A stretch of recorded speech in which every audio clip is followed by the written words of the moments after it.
Good evening. Is this on?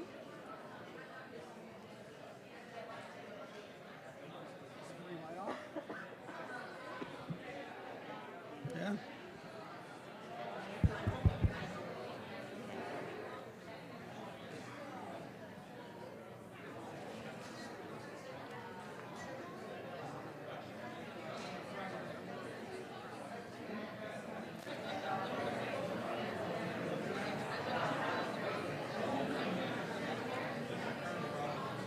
Good evening and welcome to the September 19th meeting of the Litchfield School District.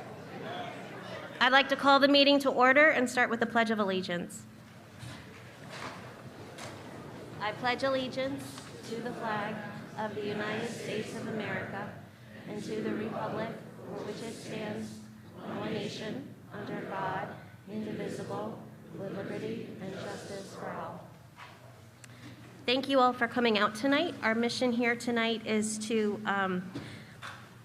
fill everyone in on our current financial situation from FY22, and then hear public comment and answer questions that anyone might have. To begin with, I'm going to turn over to Dr. Jetty and Mr. Doug Totten, our BA, to go over the financial situation.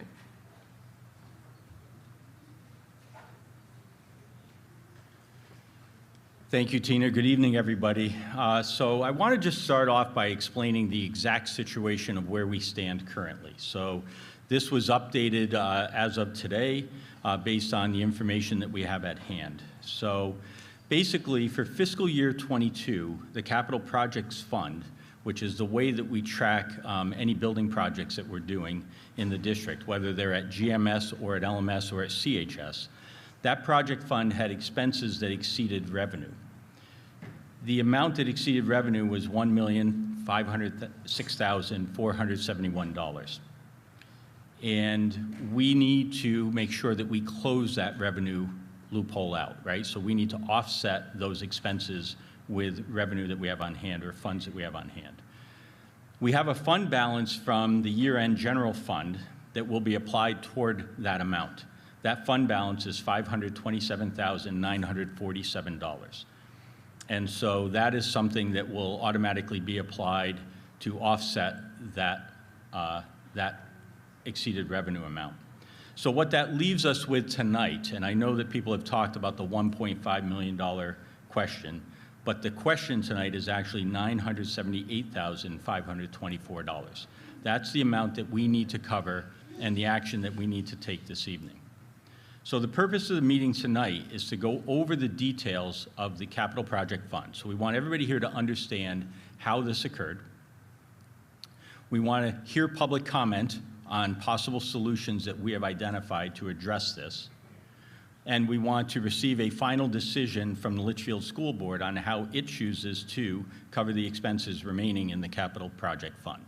So last Wednesday evening, two Wednesdays ago, we had a public hearing on this. We posted that in the papers. We had a public hearing to receive input.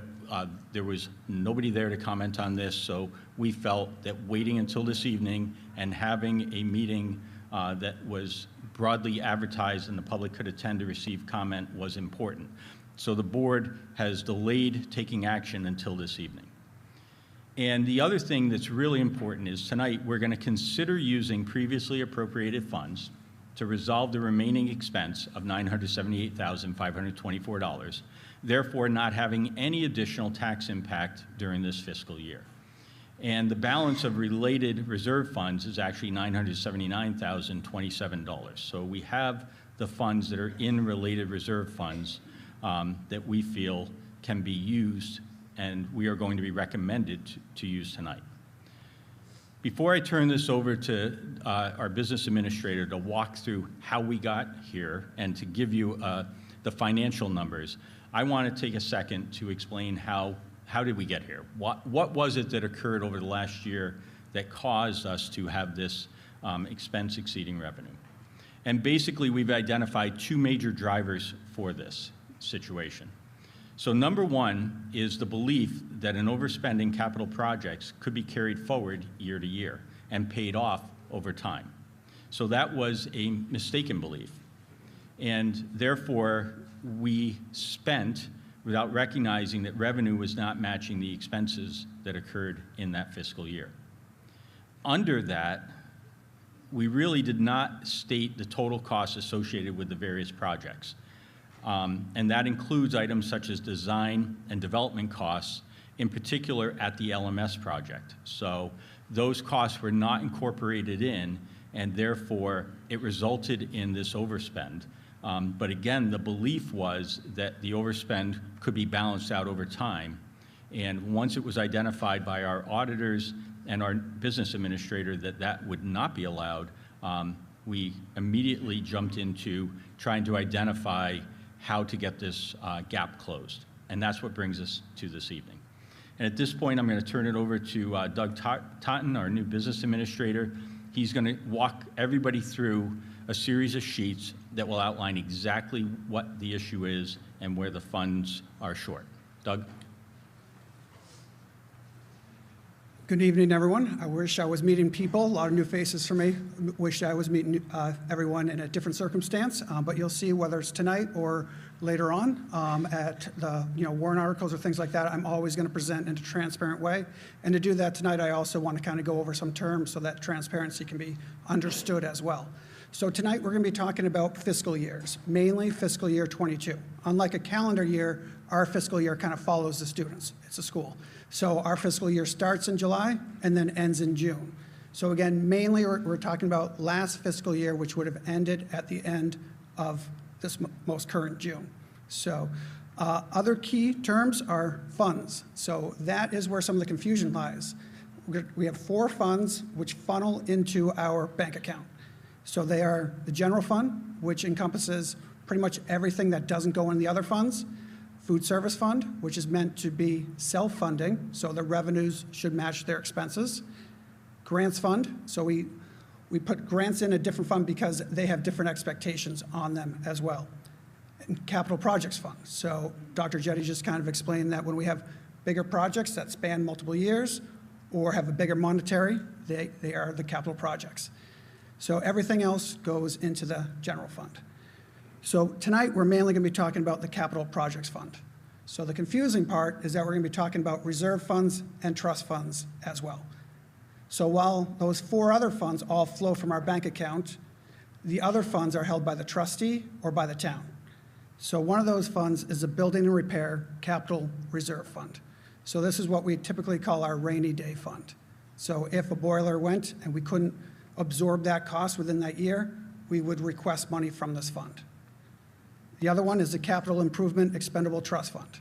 So this was what was established in 2020 in hopes of the money kind of going more towards the elementary school project, whether it be a renovation or a new build.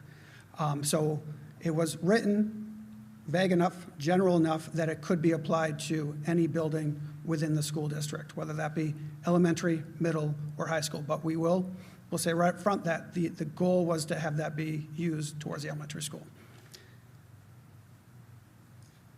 So fiscal year 22, going for the Capital Projects Fund at this time. We had $3,020,049.14 that was expensed that year. Yep.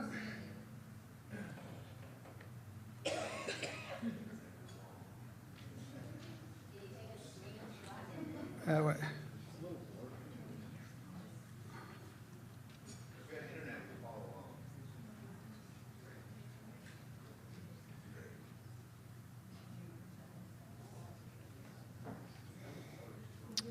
How was that? Better? Okay.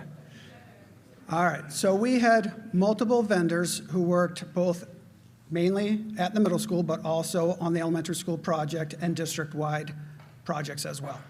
So the first vendor up here, and what you'll see is that we have things in orange and teal. So orange just kind of signifies the invoices we got before June work. And teal is June invoices, which we received in July. So ending last fiscal year, we did not know those. We knew we were going to receive those invoices, but we didn't know the amount of those invoices. So as you can see, there were several invoices that went out to Barker Architects. So Barker was a group that came in with other design groups underneath his umbrella that really looked at, does it make sense to renovate the elementary school? Does it make sense to build on that lot or the middle school lot? Or does it make sense to build on a new lot? So to do that, they looked at the land, they surveyed the land, as well as they had listening sessions in town, several of them which many people were able to kind of take part in. So from that came the decision, and again, we'll kind of go at a different point, came the decision to kind of build in a new lot. But these are the costs that were associated with those listening sessions as well as starting that design work for the new elementary school.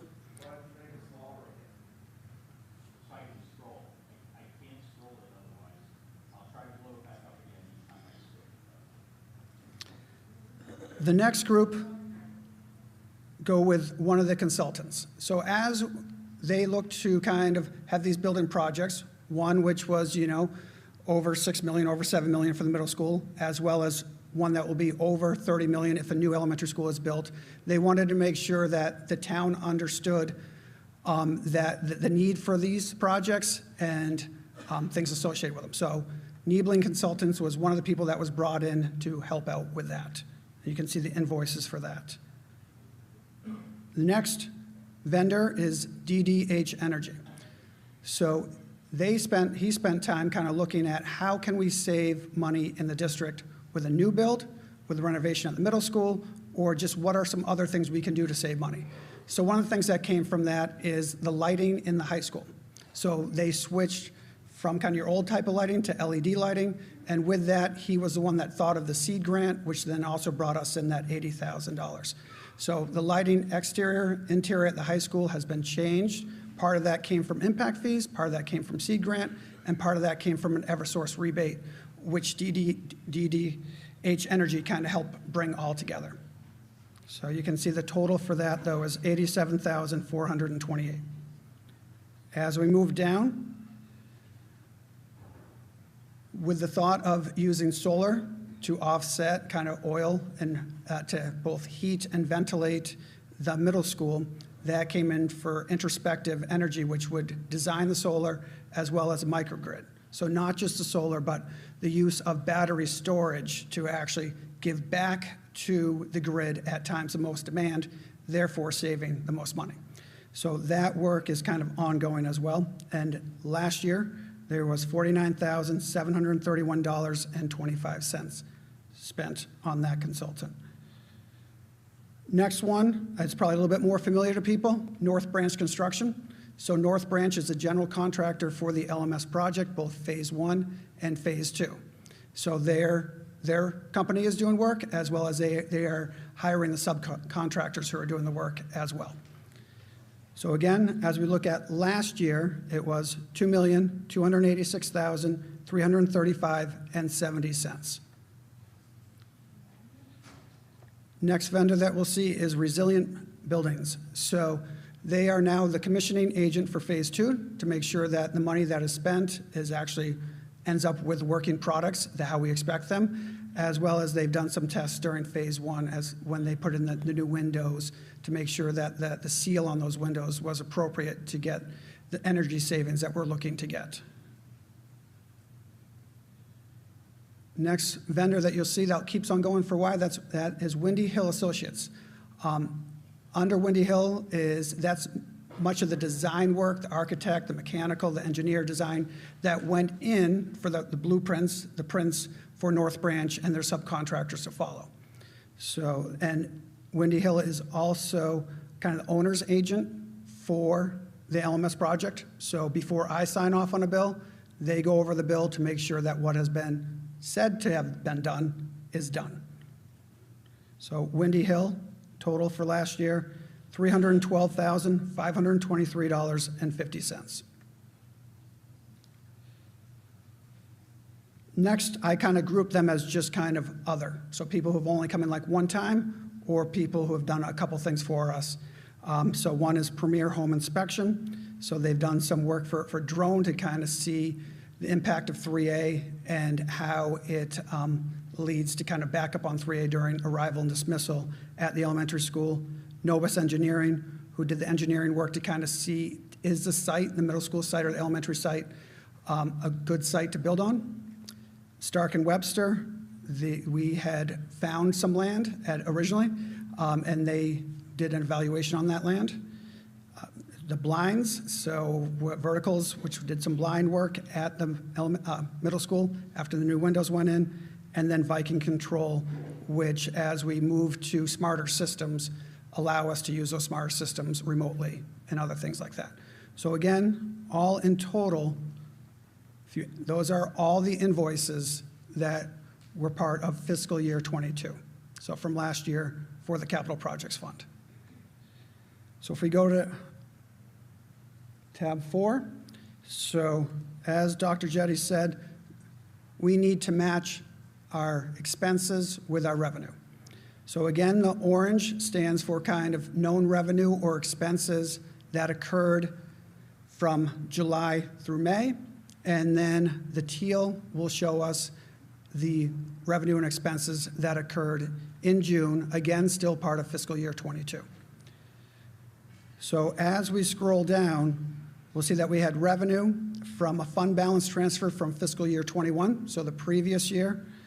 We had local sources from Eversource, impact fees, which went to reimburse HVAC expenses at the middle school, capital improvement expendable trust fund reimbursement that went to the first of those Barker invoices that you saw, as well as the thought was to do a transfer from fiscal year 22 general fund balance into the capital projects fund in the amount of $349,864. So if we look at the revenues that were known in before June, we had $1,147,920. If you look at the expenses, they exceeded those revenues. So the expenses were $2,233,377, exceeding the revenue by $1,085,457. Then in July, which we knew, we started getting some June invoices. So as we scroll down, we can see both, again, revenue and expenses. So all of the main expenses that you see on the bottom all come from June invoices.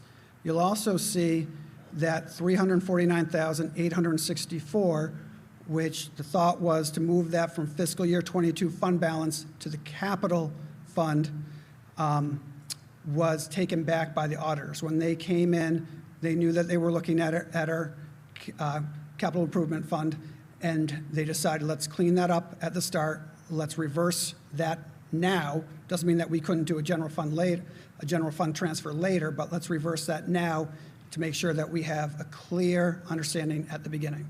So that fund transfer went away at that point, and we brought in the revenue sources of ESSER 2 and ESSER 3. So this was all of ESSER 2, which was used on the middle school work, HVAC, and as well as a portion of ESSER 3. So as we went down, at the end, we had revenue of $1,513,578 overall, and expenses of $3,020,049. And that gets us back to that opening slide that you saw where expenses exceeded revenue by $1,506,471. So while tonight's focus is on fiscal year 22, the other focus of tonight is to be transparent. So the projects that we're continuing to be work on, are happening now in what we call fiscal year 23. And if we go to the next slide, we can see that we are currently in the hole where we do not have revenue that matches expenses this year as well. So the color coordination on this is green is vendors that should not increase or could actually go down. So North Branch, again, the main company working on the LMS project has a guaranteed maximum. And in that they have a buffer where if they don't spend all of that buffer, that gets returned to us as well. So it won't go past the maximum and it could go down. Some of them, like the yellow, we believe we have a pretty firm idea of where that's going to be at this point. So resilient building Again, they are doing the commissioning work. We have that contract for that. We don't believe it should really go up from 28,000.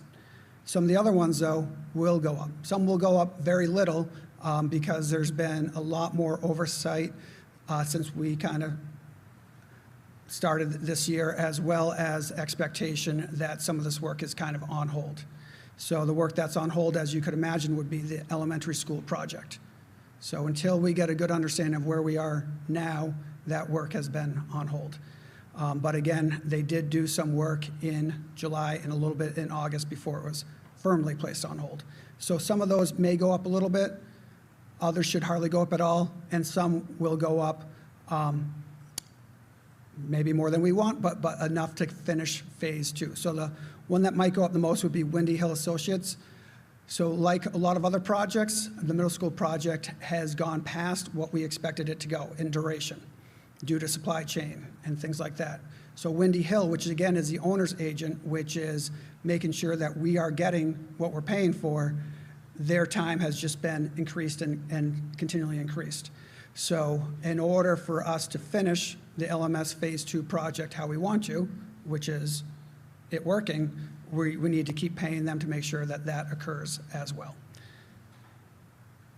So we have our expenses, and then we have the revenue. So the revenue at this point is at $4.95 million municipal lease, which is through the Bank of America, which is solely for the purpose of Phase 2 work that North Branch does, as well as we use the remainder of ESSER 3 for the July North Branch bill.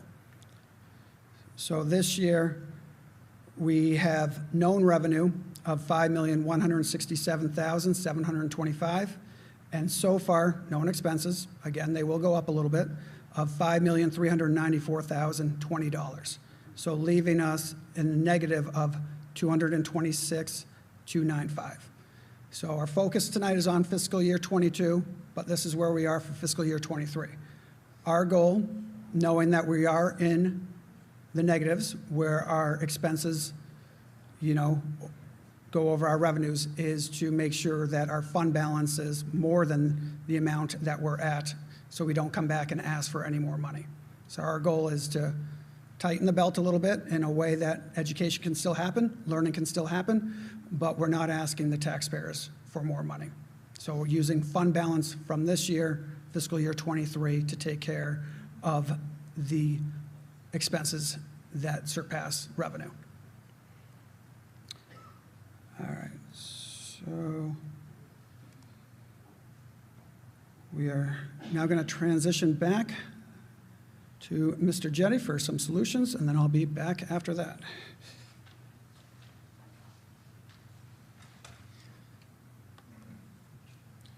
So a couple of things. So first of all, I think it's important that everybody recognize that the funds went toward fixing our schools. That's absolutely critical, right? So the very first thing when we became aware of this, we started to dig into the numbers pretty deep to make sure that we bought what we paid for what we bought, right? So we wanted to make sure that we had done that. And then it brought us to this point of how did this occur?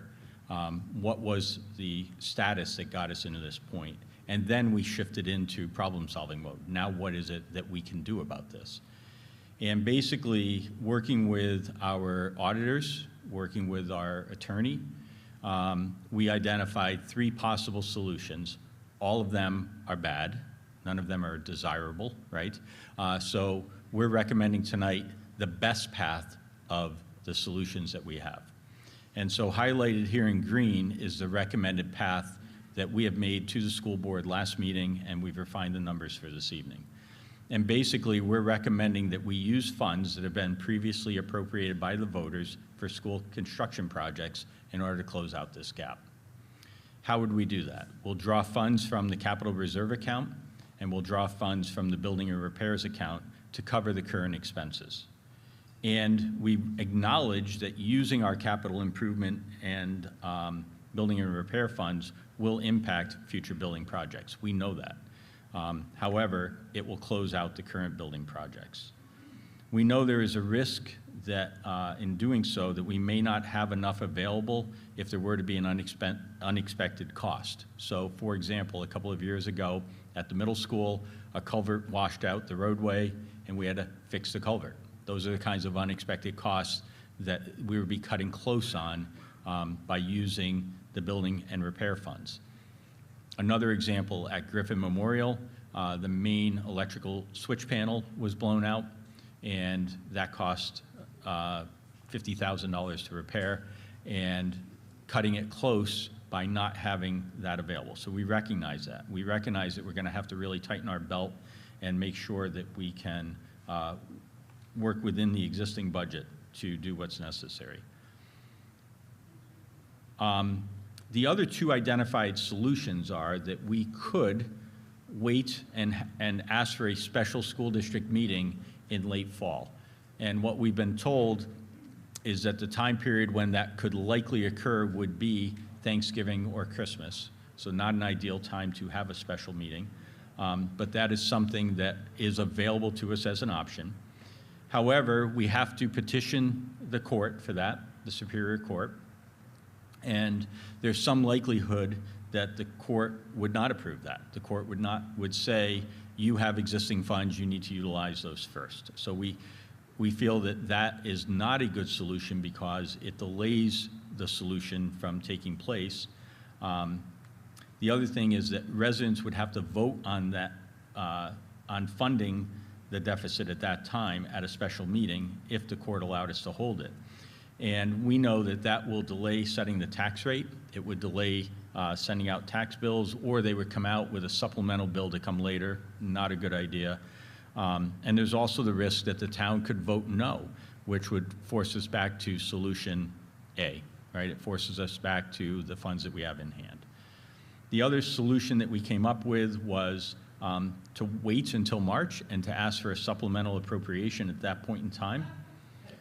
But our feeling is that the residents are being asked to vote on funding at deliberative and at voting day in March. At the same time, they're being asked to vote on a new budget. It's too much of an ask and too much going on. So we are not recommending that we go for a supplemental appropriation in March. And there's also the risk that the town would vote down that article. And if that were to occur, it sort of sends us back to where we are. So the path that we're recommending to the school board tonight is that we use the funds that have been previously appropriated by voters for school construction projects and that reside in the capital reserve account and reside in the building and repairs account. And that will cover the existing expenses and leave us back on being able to close out FY22 without any additional appropriation. So I'm going to ask Doug to come back up and walk through what that looks like so that everybody understands. And I think at the conclusion of this slide, are you going to do both? Yep. Yep. And then we'll be turning this back over to the school board chair at the conclusion of that slide.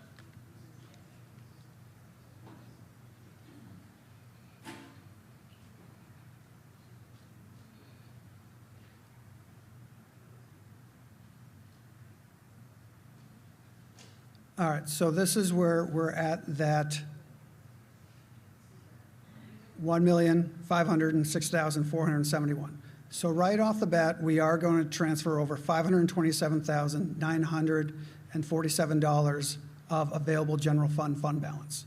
So whenever the food service, which it wasn't at all, the food service actually revenues surpassed expenses this year, but if they were in the negative, we would transfer over money to that fund. Just like we would transfer money over to this fund as well, the capital projects fund. So we are going to transfer that money over, which that gets us to that $978,524.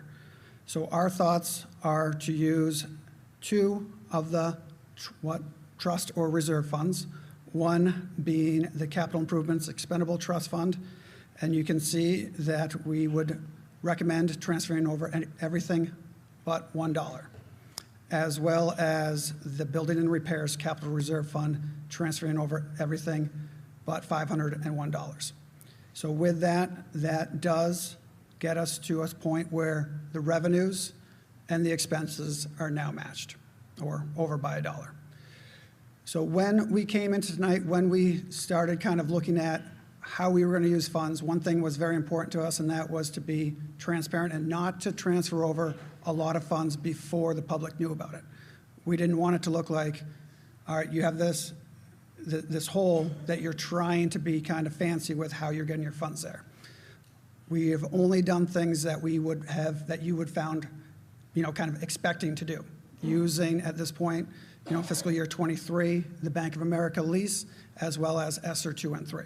So tonight, though, is that point where, again, nothing is great, but it is those harder decisions. So as we look at the next slide, our recommendations come from the information that we have.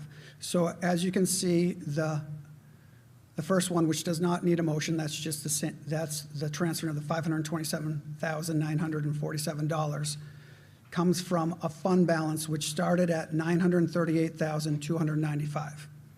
Of that fund balance, there was a warrant article that was passed where $125,000 of that would go into the Capital Projects Expendable Trust Fund.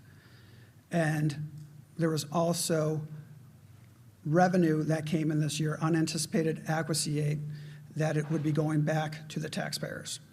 So to offset taxes, there's $285,348. So the purpose of that was to offset taxes, and the school board never met on purpose to accept those funds, knowing that they would go back to the taxpayers. So of the $938,295, you can see part of it is going to replenish a little bit of that Capital Improvements Expendable Trust Fund. $285,000 is going back to offset taxes, and the $527,947, which has been confirmed by the auditors, all these numbers have been confirmed by the auditors, would be going back, would be transferred over to increase the revenue in the Capital Projects Fund. So the motions would be to withdraw the $619,625 from the Capital Improvement Expendable Trust Fund, knowing, though, that, again, that fund's going to go down to $1, then it will grow to $125,001 from the warrant article that was passed last year. The next part does have a couple options on it, things that may happen. So to match revenues and expenses, we would need to withdraw $358,900 from the Capital Reserve Fund or that building and maintenance kind of rainy day fund. We have received verbal confirmation today that we can get reimbursed for the first phase 1 first invoice from phase 2 from North Branch from the municipal lease loan. So the important factor for that is that we only want our kind of rainy day fund to go so low. The elementary school is, aged. The high school, although newer, is now 20 years, a little bit over 20 years, and some of the equipment in the high school is starting to go, including the pumps that were irrigating the field. So those got replaced last week. So we're starting to see some of the equipment age out after 20 years. So we would only want that fund to go down so much. So if we apply the first invoice for phase 2 of North Branch with the Bank of America loan, which was going towards phase 2, that would open up another $104,608 to be left in that fund. So another thing that we have gone in front of the select board is for reimbursement for impact fees, because as we do all this work on the middle school, it's going to benefit the people that are moving into town, just like the people who have kind of spent money on other things that have gone in the town. So they are, we went in front of them last Monday night, and we will hear either today or at a point later on whether that approval had been accepted. So if that approval, which was kind of the remainder of the LMS impact fees, $49,494, has been accepted, then instead of withdrawing $358,900, we would withdraw $204,798 from the Capital Reserve Fund, leaving $154,603 in that fund for any unexpected building maintenance things that could arise. So these are our recommendations. They are recommendations because I think very simply, if a person or an entity finds themselves where they have expensed more than the revenue that they have brought in, that it's the responsibility of that person or entity to fix the problem without going back out and asking for more money. So that is why we have those recommendations. We do understand it is your money, and you put that money in our trust, and we want to start earning back that trust. So our recommendation is to let our funds cover those expenses so we do not ask for more money from the community. So I think at this point that kind of ends our presentation of where we are, how we got there, and how we want to solve the problem.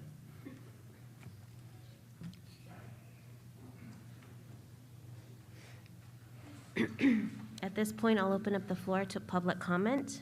You can come down to the microphone. Please state your name and address for the minutes. In the interest of hearing everyone who wishes to comment or ask questions, I'd like to allot each speaker 3 minutes. If there's a member of the board who could keep time for that, that would be great. Thank you. And if you run over on time, the board will be understanding, and we can allot you more time if needed. But we just ask that you keep it brief. Please limit repetitive remarks. Rather, please indicate support of a prior speaker or state support or opposition of the matter under consideration. Please maintain a respectful demeanor and refrain from personal attacks. Our purpose here is to explain the situation and take action to solve it. Further discussion regarding the root cause and safeguards to be implemented by the board in the future will occur at our meeting on Wednesday. So if you have suggestions on how we can make sure this doesn't happen again, feel free to make those comments tonight or submit them in an email to schoolboard@litchfieldsd.org.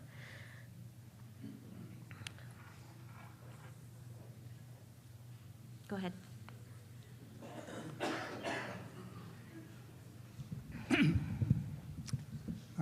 Bill Spencer, 9 Cranberry Lane, Litchfield. I wasn't really planning on speaking tonight, but I can't resist it. Just a couple comments. On the impact fees, I'd be amazed if the selectmen approve those, because impact fees are for increased capacity, not for maintenance work. And that's pretty well spelled out in the law. And if they do approve it, then they got a problem. But that's beside the point. They voted it down today? Okay. Okay. So you don't have the money. As far as using the reserve funds, I think that's the right way to go. For those of you that don't know, I was on the budget committee for a good number of years when Campbell was built, when LMS was built. We went for many years without reserve funds and managed to manage. Boy, I'm shaking up here. It's been a long time since I've been before the mic. Stop it! Okay. It's not working. Okay, we'll go it this way. I think you can use the reserve funds to cover this deficit that you got into. It's a mess from what I can see. I don't fully understand what happened, but it sounds like you overspent what you had planned on spending, what the voters had agreed to, and now you got to cover that. And if that's the case, fine. I don't want to get into that. I think what you can do with the reserve funds is cover this and gradually build them up again if you have to. But if you have to go for a few years without building them up, you're going to get by. We did it in the past. You can do it in the future.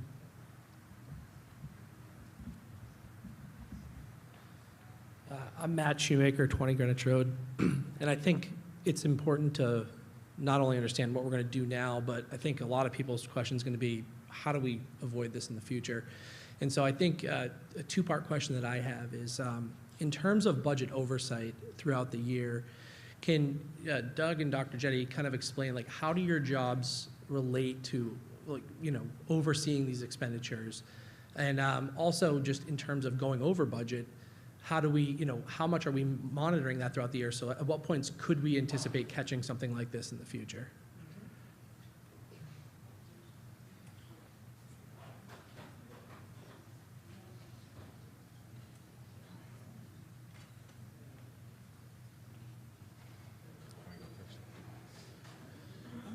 So I think a couple of general talking points. So everybody should understand that the primary responsibility for the books rests with the business administrator. That's their role.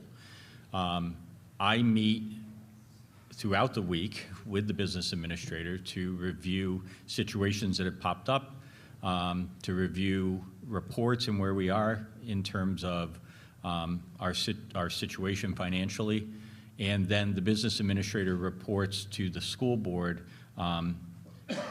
There's at least one more thorough report each month, and then there is a separate report on the other school board meeting of the month. So remember, the board meets twice a month. So those mechanisms are in place, and our goal is to really drill into the way we conduct those meetings. So the reports, Doug has already implemented some changes to the reports and the way that he will be communicating with the board in order to achieve greater clarity with exactly where we stand. And I will be asking different questions of the business administrator going forward to make sure that I understand exactly where we stand. This truly comes down to a misinterpretation of the rules. So the sense was that we were able to carry this balance going forward. We could carry the overspend going forward. And it was that belief that led to the situation where we are. And so now that we have identified this, we're going to make sure that that never occurs again. And we're going to make sure that we are following all the proper procedures to make sure that that doesn't occur. Doug, do you want to talk for a few seconds and just explain in general what the responsibilities are of a business administrator and how you anticipate working with a school board and anticipate working with a superintendent going forward to make sure that this doesn't happen on your watch? So my three main goals when I became a business administrator was to help make sure that learning can occur. So not that just that students got taught, but learning could occur. So making sure they had the resources for that, and making sure that the adults in the lives of each of the kids had the resources that they needed to make a difference in those kids' lives. And the third, and just as important, was to respect each of the dollars that came in from the taxpayers. So I know that there are people out here who have kids in the school, and there are people here that don't have kids in the school. Each of your dollars matter. So that's kind of how I operate. So I have three things always on my mind as I work through my job each day. And I'll continue to have those through my job each day. So as I look to be transparent, again, I want to make sure that the information that I provide is understood. So during one of my first board meetings, I presented a packet, which I've done some revisions to, that kind of went into, again, what those funds are, how we want to think about them, what do we think about at the end of the year, and which funds can be negative at the end of the year, which funds can't be negative, and if they are negative, what do we have to do? So as I move forward, I'm going to continue to be timely in information and answer questions, hopefully in a thorough and transparent way. I think your second question, too, was how do we make sure this doesn't happen again? So the problem that we're having is not with the general fund. It's not with kind of the fund that's been presented to the voters year in, year out. It's with that capital improvement fund that comes from the bigger type of projects.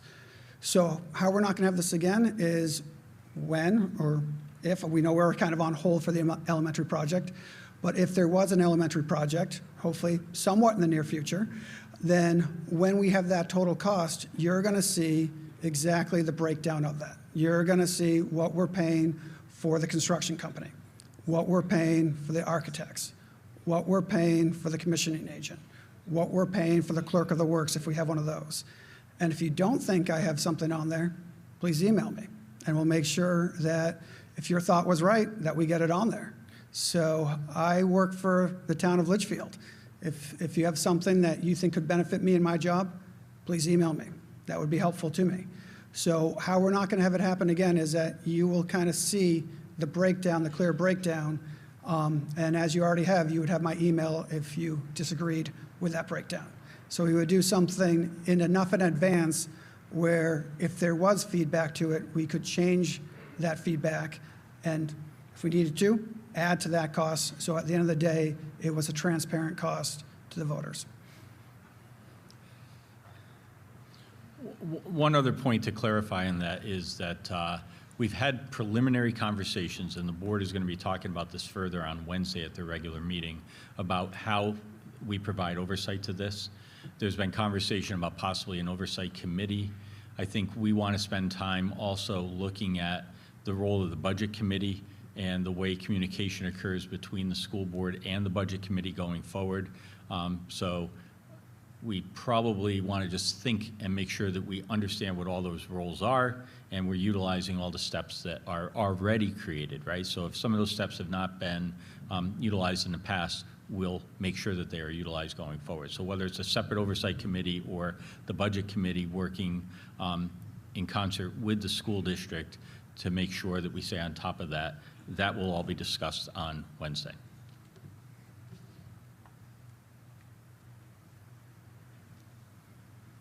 My name is Diane Plansky. Live at 144 Talent Road in Litchfield. I'm deeply disappointed. Welcome to Litchfield. I'm sorry we have to meet you this way as well. For you to say, Dr. Jetty, that the business manager was responsible and there would be where the heads rolled is an embarrassment to you in your position. You oversee that position. That is your job. We hired you to do that. Christina, as the chairman of this committee, your job and the job of the board is to oversee Dr. Jetty.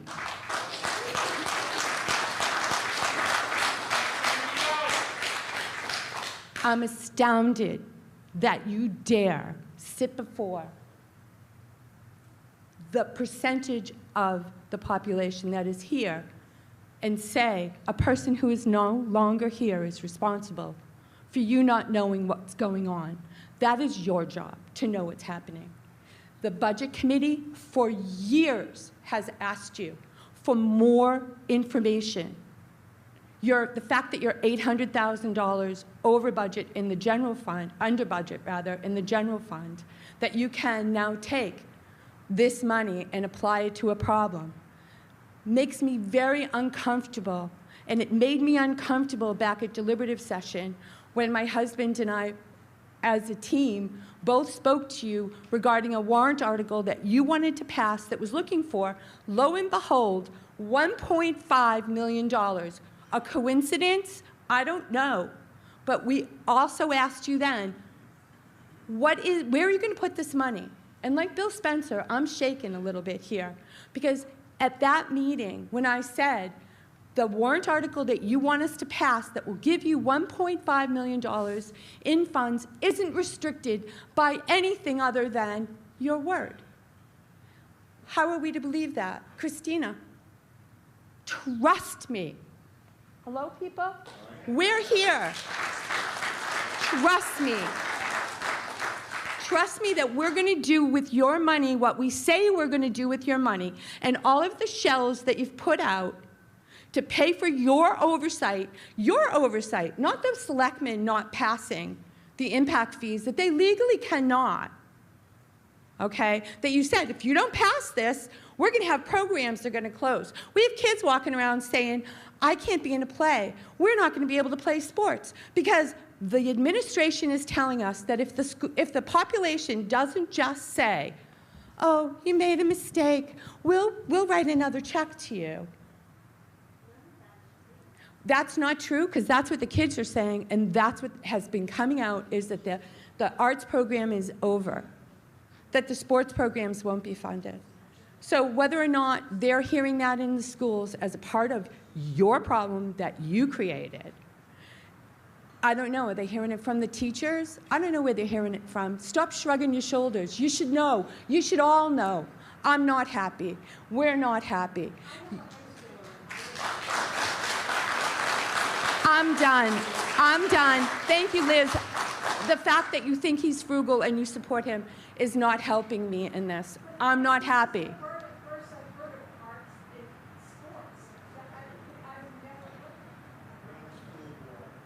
Thank you very much. You have a job to do. I hope you do yours. I do mine. Thank you very much. Liz, you got nothing to say.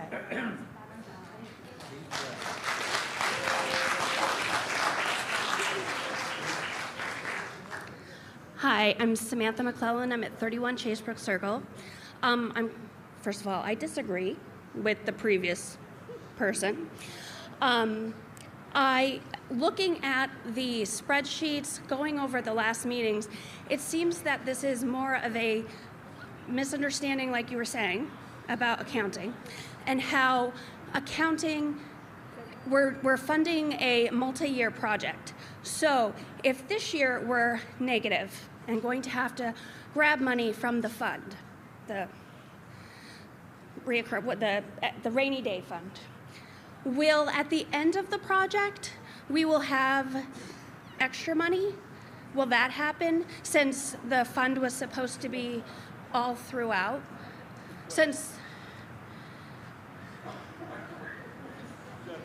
Yeah, right. Well, because I mean. No, we will not have extra money at the end of the project. So the money that was said that would be funding through will still not be there at the end then? Or like the solar rebates or anything like that, that's all money that we wouldn't see till the end of the project anyway? So, well, I guess there would be part extra money at the end of the project. So if, and the hope is that the middle school goes to net zero. If it does go to net zero, there is roughly a reimbursement of, and I'm going to be wrong on this a little bit, but around $67,000 that would go to Litchfield upon us saying we are net zero. And then another, same amount, again, I'm going to be wrong on this but it's very close to it, $67,000, that after a year of proving that we're net zero doesn't mean no energy, but it's below a certain percentage of energy use, then we would get another $67,000 from that as well. And then the solar rebates, because I know that's that's like 30%, correct? Yeah, so the solar rebates are going to a different party who is funding the solar to start with. So the solar design is funded by us, but the solar itself, what's going to be on top of LMS as well as the batteries, is funded by a third party. And the reason for that is that they can get the rebates being a private company where we can't get those rebates being kind of a school. So there will be some money that will offset the cost of solar that we couldn't get as a school. And the hope would be to get some money back from that, as well as achieving energy savings year after year after year using solar. Okay.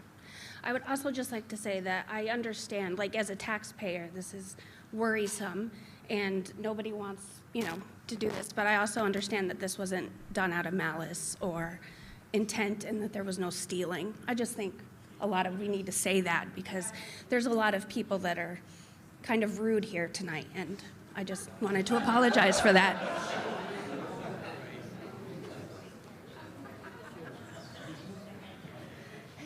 Hi, Michelle.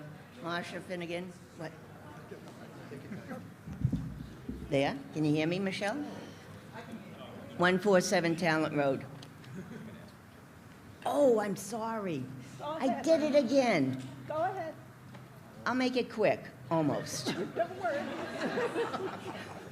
First of all, Diane, if you're still in the house, right on. More power. Dr. Jetty, you are the superintendent and you're required to oversee all monies. You can't blame the new admin guy. You can't blame the guy that left. You're in charge of that money. And you exceeded the budget. The budget you cannot exceed. It's against the law. And you did it. You broke the law. Now, I'm not one for making a ruckus, but when you break the law, I want to first know, is the police chief still in power? Or has he not left, has he left the house? Anyways, I would like to make a citizen's arrest on you for breaking the law. If I was running a business and I did that, the employees would kick me out of the door. So I think we either have to make a vote to kick them out or arrest them under a citizen's law. Citizens, yeah. Citizen's arrest, excuse me. And I'm not kidding. And you know I'm serious. Because there's so much bull going on in this place. One more time.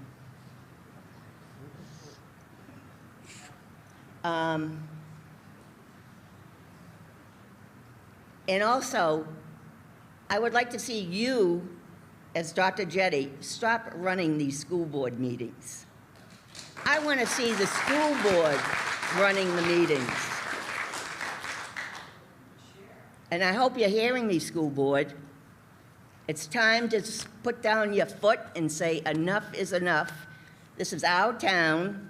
We live in this town. Dr. Jetty doesn't live in this town. And you, as the school board, should put your foot down.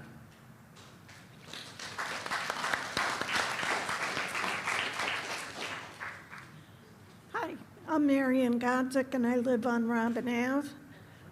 Can I ask what the projects are that is going on now? Because I had no idea there were so many school projects going on.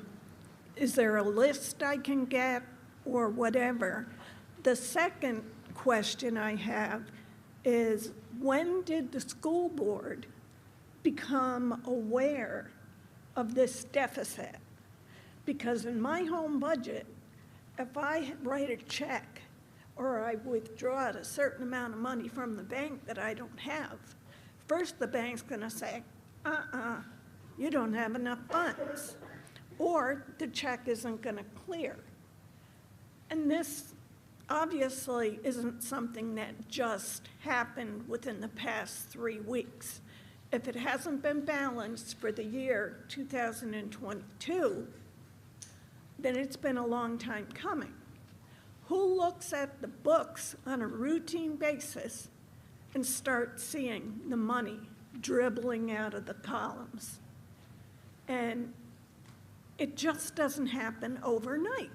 It has to have been noticed somewhere or by somebody, and somebody should have said, wait a minute, let's stop some of these projects here because we don't have the ability to pay for it. You know, and in my mind, any school that needed to be redone first would have been Griffin Memorial, because it's almost older than dirt. Thank you. I went there. I did too. She did too. But that's the point. You know, here we are looking at the high school that's 20 years old. And we're looking at a grade school that's how many years old? But, you know, we have to look realistically at things. And this has just been abominable at the way I look at it. You know, it's like my husband worked as a manager in business. He said, if this happened in our company, heads would have rolled right out the door, and somebody would have been hanging from a pole from not following what was going on. Thank you. So the best place to look for information on the projects is the website. There are actually 3 projects. So we've been doing work at Campbell. I know a lot of people think of Campbell as the new building. It is the newest building in Litchfield in terms of school building, but it's 22 years old.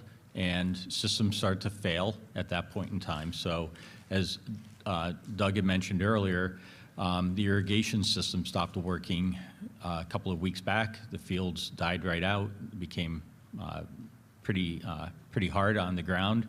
And we found out that the pump's in the ground, and if you have a well pump at your house, you know that 22 years in, the well pump is no longer going to work. And so they pulled the first one out. It was dead as could be. That had to be replaced for $6,500. They pulled the second one out and said, it might start. You may as well replace it while we have it out of the ground, because it's also 22 years old and it was on its last leg. So those are the kinds of failures that start to occur even in our newest school. I agree with you that the school building that's in the roughest shape is Griffin.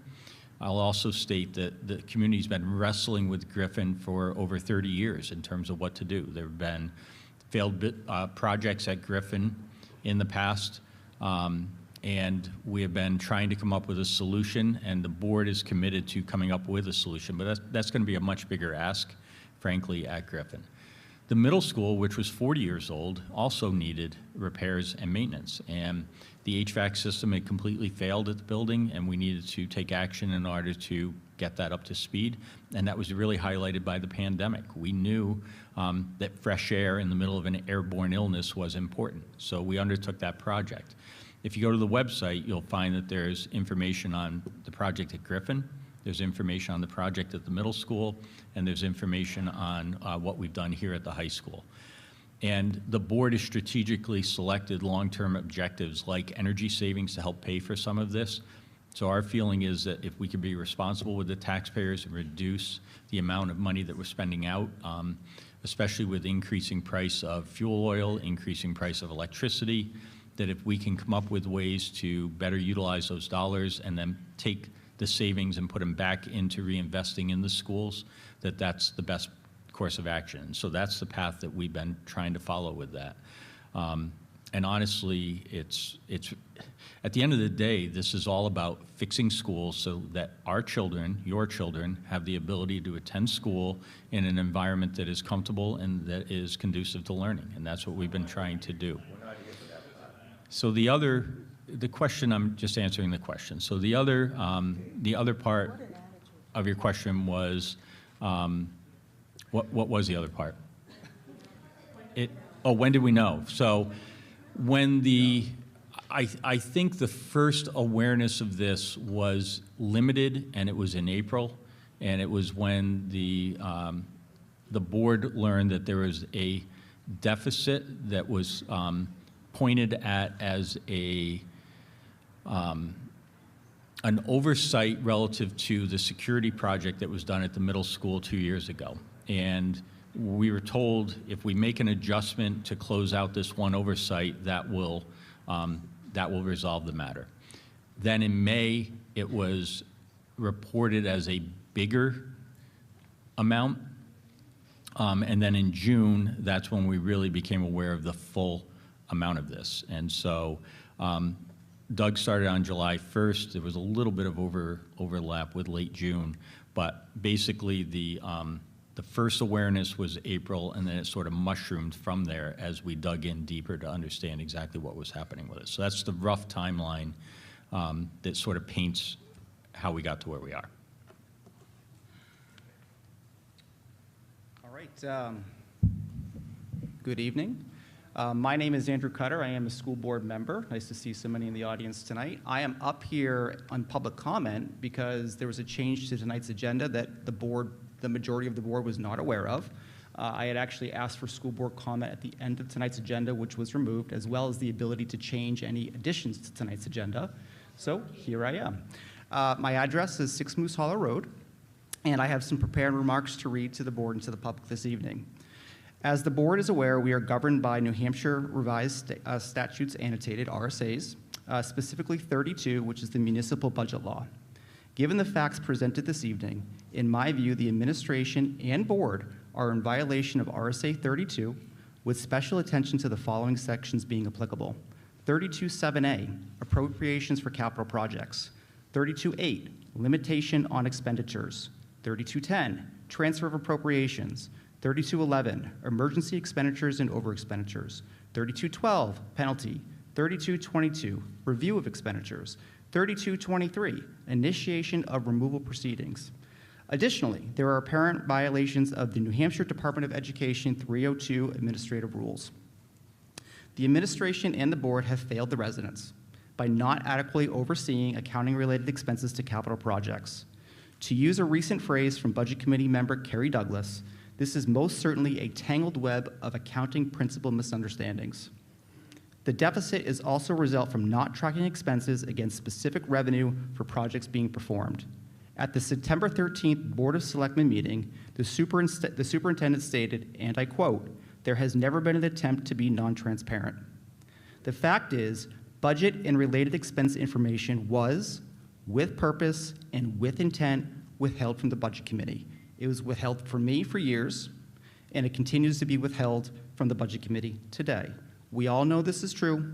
Member of the Budget Committee knows this is true, and I can't help but wonder, had the information been provided, had we received expense information sooner, if it would have led to the deficit being identified far sooner than now.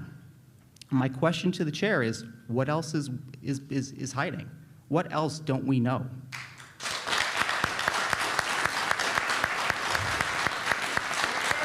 As a board, we have the profound responsibility to get this right. We can do this. We collectively can do this. Our children, our district employees, and our fellow townspeople are counting on the board to be that effective governing body, to ensure our children are offered a world-class education, to provide an opportunity for growth, to create a positive and inclusive culture that rewards our district employees and allows for long-term careers. Simply stated, we need change, and we need it now on this board. As a board, we need to do better. Accountability needs to be held. With this, I'm publicly asking for the chair to resign, effective immediately from the board.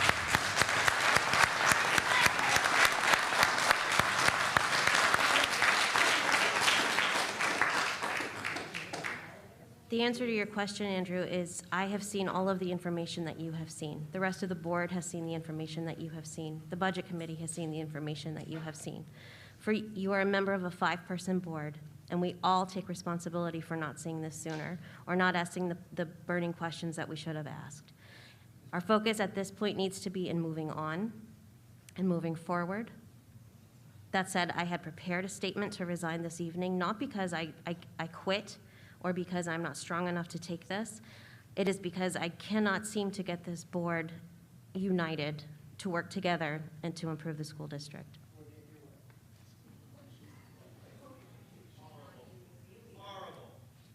Gail Behringer, 398 Charles Bancroft Highway. I recently sent a letter to you, to the board, and to all of the select persons, and I have it here tonight, and instead of reading it, I'd like to have you enter it into the formal correspondence record. I want to share with you that I'm a lifelong resident of Litchfield. My grandmother obtained with her cousins the land for the Griffin Memorial School addition and the land that the middle school is built on. And when the school district needed land for Campbell, some of that land was sold so that the land could be bought on Albuquerque to build the high school. Okay, that's my history. But I really want to get pragmatic here because I worked as the director of special education for 26 years in Nashua. I worked with 2 superintendents. Those 2 superintendents, one at a time, each had 2 assistant superintendents and 1 business administrator.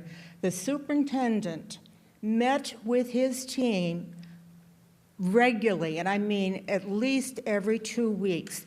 We knew as department heads, as principals, as people working in the district, that we needed to have our monthly figures, our ducks in a row, and always we went prepared. The superintendent, in each instance in those 26 years, was the chief operating officer. He was in charge. Everyone knew he was in charge, and there were never any issues. In that period of time, there were 7 new schools constructed and 12 schools renovated, and there was never a problem. So I'm nonplussed as an old, longtime resident of this town, and I have family that have dedicated their time to this time. My grandmother was on the school board. I cannot believe that we are finding ourselves in this situation. And I hope in the future a superintendent will really take charge and provide oversight. Thank you.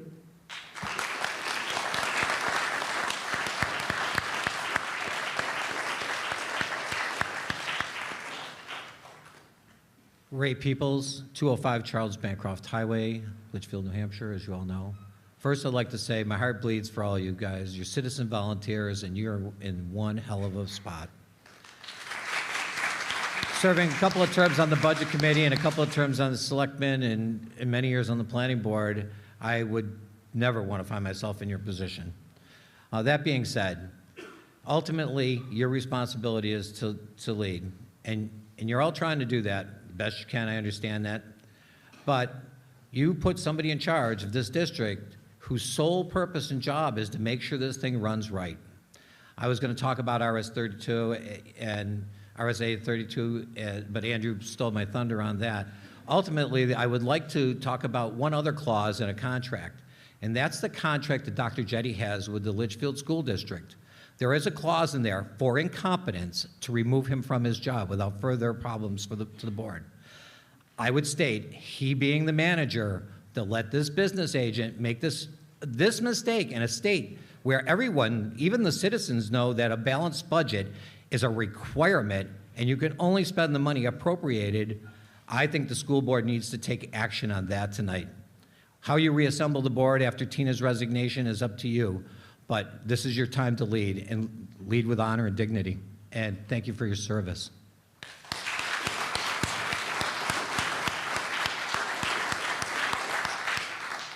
Joe Cabral, 7 Brickyard Drive. I don't feel bad for you. You walked into a pile of doo-doo. Okay?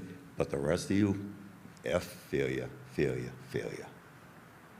The school board needs to go. I don't know about you people, but I think it's time for a whole new school board because they are not doing their job. I'm sorry.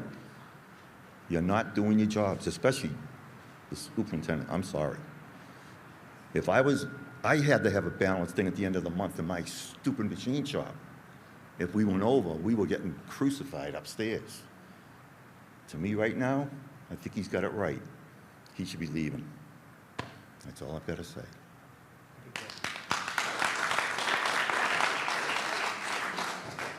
I'm Amber Flint. I'm at 123 Hillcrest. I have 3 kids, or 5 kids, all in all the schools. So I am super invested. I did not vote for the LMS project because I was in the middle of my own building project at my own personal house. And we knew what was coming with this project. We knew with our own project, it was going to cost way, way more. We need to have the foresight to see what is happening around in the community to know that this project was going to be a lot more. Our project was triple what it should have been because of COVID and the expenses that pushed the entire well, at least the United States in building supplies and those type of construction projects. I say that we do use the rainy day funds. Thank you for coming up with a solution for that. And thank you for not asking the taxpayers to cover up or to spend more of their money to help with the problem of the overspend because of the construction project. My question is, though, for you guys, will the arts be cut? Will the sports be cut? Will anything be cut? Because my kids live for the arts. So I want to address that question. The comment was made earlier by Diane.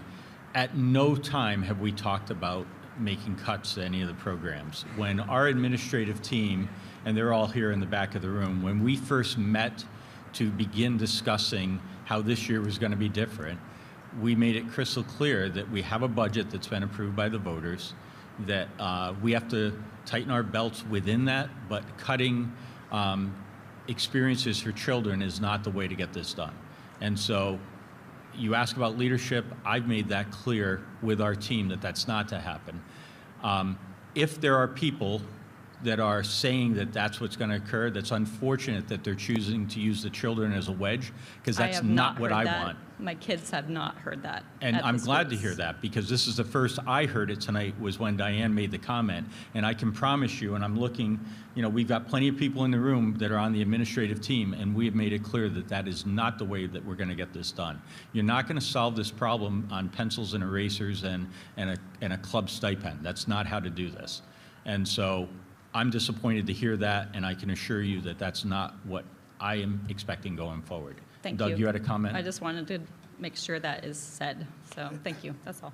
So along with kind of rising building costs, what we all know in this community and the state is that there's an unemployment problem. So part of why we've had such a fund balance and why other schools have had such a fund balance is that we can't hire every position. In Litchfield, you truly have been lucky where you were able to hire quite a few teachers this past summer. If you read the newspapers, other articles, there are schools that are starting without teachers.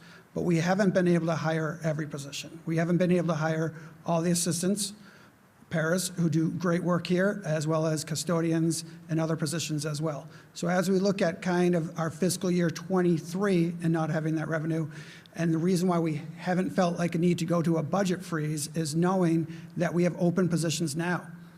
When they come out, you'll see 8 positions here open, 5 positions here open. All of that is money that's not going out. We would prefer to have those adults in the building, but we cannot find people just like other schools. So we have not mentioned a budget freeze, that is going to occur. Might it occur at some point if we start hiring people? It might, but at no point have we said budget freeze at this point. And if we did go into a budget freeze, it'd be a mindful budget freeze where learning can still happen, experiences can still happen, because these kids, they deserve the school that you guys all want it to be as well. Scott Taylor, 6 Lilac Court. Agree that with Plan A, we do not have to pay any additional taxes this year. However, that rainy day fund does need to be replenished at some point. What is our future tax impact going to be in future years to replenish the rainy day fund that we're using today to solve this problem?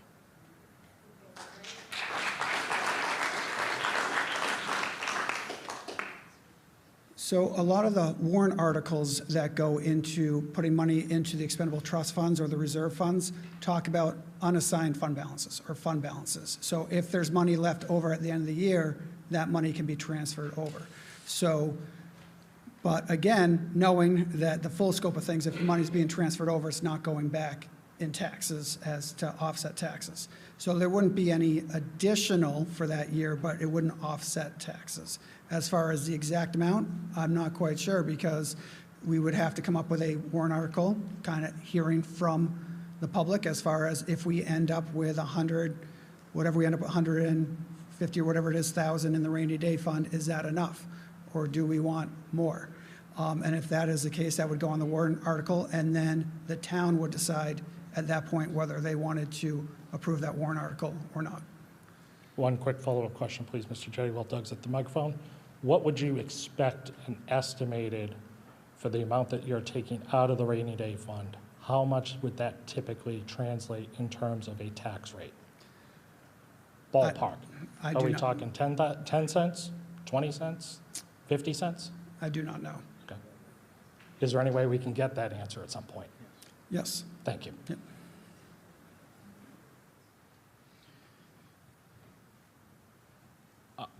I think the key thing that I wanted to elaborate on Doug's answer to that is that we take it on a case-by-case basis depending on the year.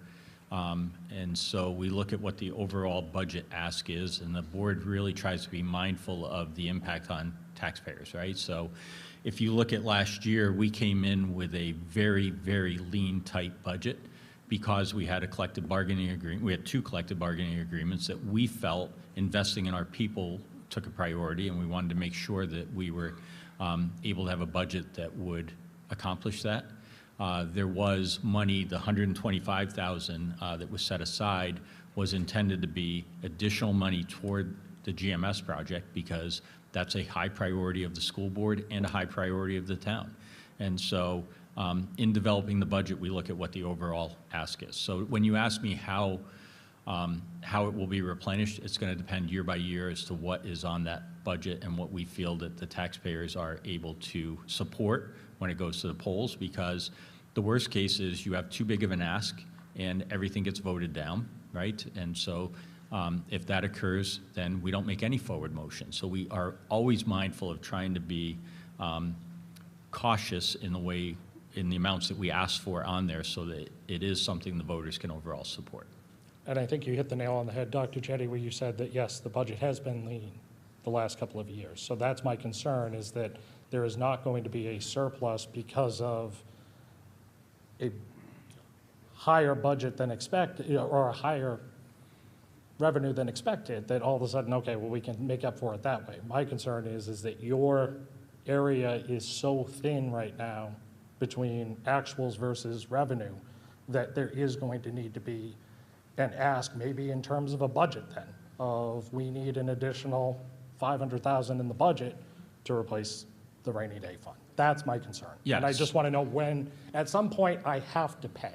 There's no way it's going to just resolve itself over time. And that was my point of my question. And I think you're spot on. One of the things that worries us in looking at, when we talk about tightening the belt this year so that we can identify savings in the current fiscal year, we know that as a budget committee member, that that's a tight budget. We came in with a tight budget, so it's not going to be a simple task. It doesn't mean we're not up for it. And we're going to have to do our best within it, but you're absolutely right. I don't foresee the town ever supporting a $500,000 warrant article to replenish these funds. That's not going to happen. We know that. So we're going to have to be very mindful and cautious in the way that we try to replenish in order to get that back. But that'll all be decisions of the board going forward, because remember, they set the final warrant articles. And so you can bet that they pay very close attention to those questions. Thank you very much. Oh. One point, Mr. Taylor. I had asked the administration, we have a vote coming up, right, on what the recommended option that the board's going to take. One of the options is to drain the reserve accounts, as we're discussing. I had mentioned to the superintendent and to the business administrator that I am not comfortable clearing out our rainy day fund, right? There's too much risk. However,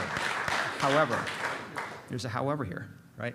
And that however is, if we can identify dollar for dollar in our current operating budget of FY23, tell me exactly where it is in our budget, we can earmark it and put it aside. So at the end of fiscal year 23, I can encumber it and put it dollar for dollar back in that account. That is the only way I'll approve depleting that account. Thank you. You're welcome. Hi, Paula Isbicki, 3 Coco Kia Circle. First of all, I want to say thank you for the time and effort that everybody put into this, because dealing with a mistake like that is quite daunting. I'm sure you're all biting your tongues at the things you would like to say and you would like us to know, but I know you can't. Coming from an education side, I'm sure your lawyer right there is telling you not to. So all the answers that we want, I know we're not going to get. I would also like to say that I support your decision on what to do going forward. I do want to put something out there that just the general feel, and it's just so disappointing that we can't even come up here together as a school board and make a united front that speaks to leadership. And I respect you very much, Dr. Jetty. We have had our disagreements, but if I do, I go right to you. I'm not going to go on Facebook. I'm not going to go anywhere else. And I respect that. And whether we agree or disagree, that's fine. I can live with that. What I can't live with is the battling behind the scenes and coming up and pretending like we're all in a front, because it's just petty and ridiculous, and you're all professionals, and it should be better than that. There was a manifest that was signed in May of '22, which I think every single school board member here except one signed. Who didn't sign it? Was that you? I thought it was Tina. Okay, so, right, but what I'm saying is that manifest, I know somebody didn't sign it. I don't know who, but there was a manifest that was signed.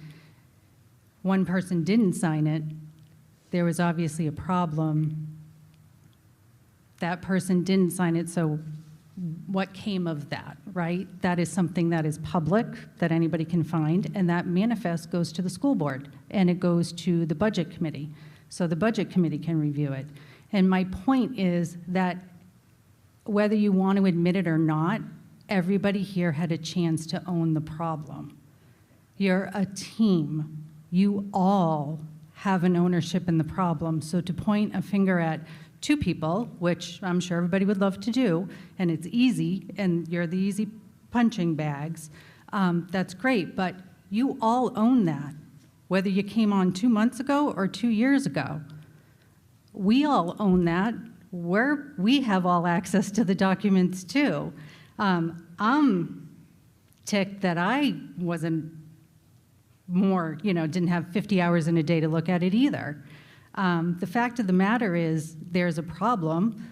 We're never going to find out what really happened, just so you know. It's just, that's life. That's the way it's going to go, because you can't put anybody under the bus and you can't throw names out there, because I don't want my taxpayer money now going to the lawyer who has to, figure that all out. And then we've made a decision on what we're going to do going forward, so here we are going forward.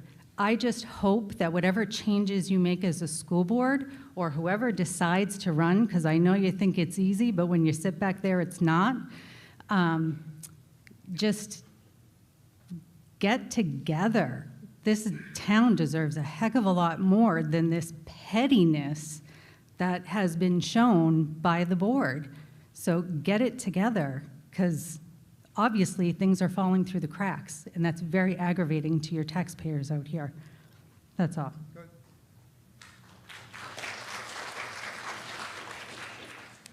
Hi, Carrie Piccone, 8 Lund Street. I just agreed with everything she said.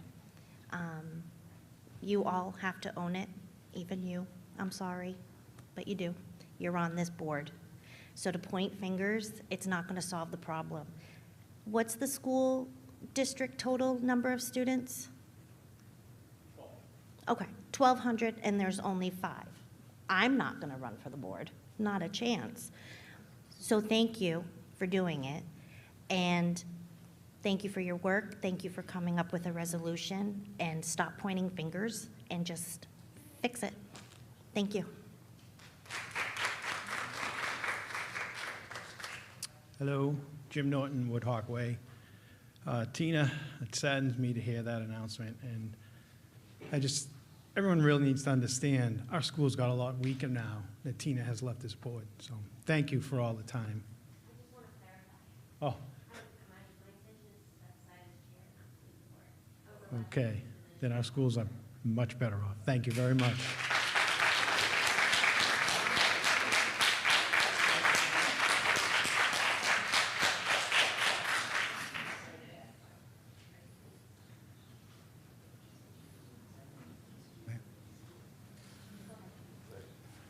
Sir, my name is Greg Richardson, 14 Mike Lane. I have 2 comments. One, Christina, thank you for taking responsibility. And, not saying you are personally responsible, but taking ownership of it. I applaud that. I think others need to join you in that. Whether they resign, step down, or just own it and work to be better. Part 2, Mr. Business Director, or Administrator, you mentioned that some work is still ongoing, costs will continue to be incurred. Can we stop the work in progress, put it in a safe condition, put it in a known condition, and stop it? Stop the expense, get it under control. We have to fix the problem we have. I get it, we have to do that, right? And that's going to be unpleasant and unfortunate.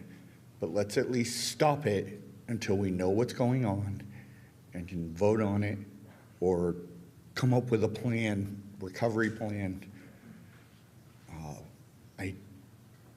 it made me uneasy to hear a version of keep on marching. And if you could address that, I would appreciate hearing that. Thank you. So what we're trying to do, so first of all, the LMS projects, we have absolutely stopped making headway on those, right? So we're not, I'm sorry, the GMS. Thank you, I misspoke. The GMS project. So we're very, very carefully monitoring any expenses related to that going forward. There's some that is a little bit unavoidable because we applied for state building aid, and we need our architect team that helped to submit that application to be engaged with trying to secure state building aid for the community. So we're not going to be foolish and stop things that could lead to expense or revenue for us down the road, right? So, but we're going to very carefully monitor where we are with that project. In terms of LMS, at this point, the project's been bought out.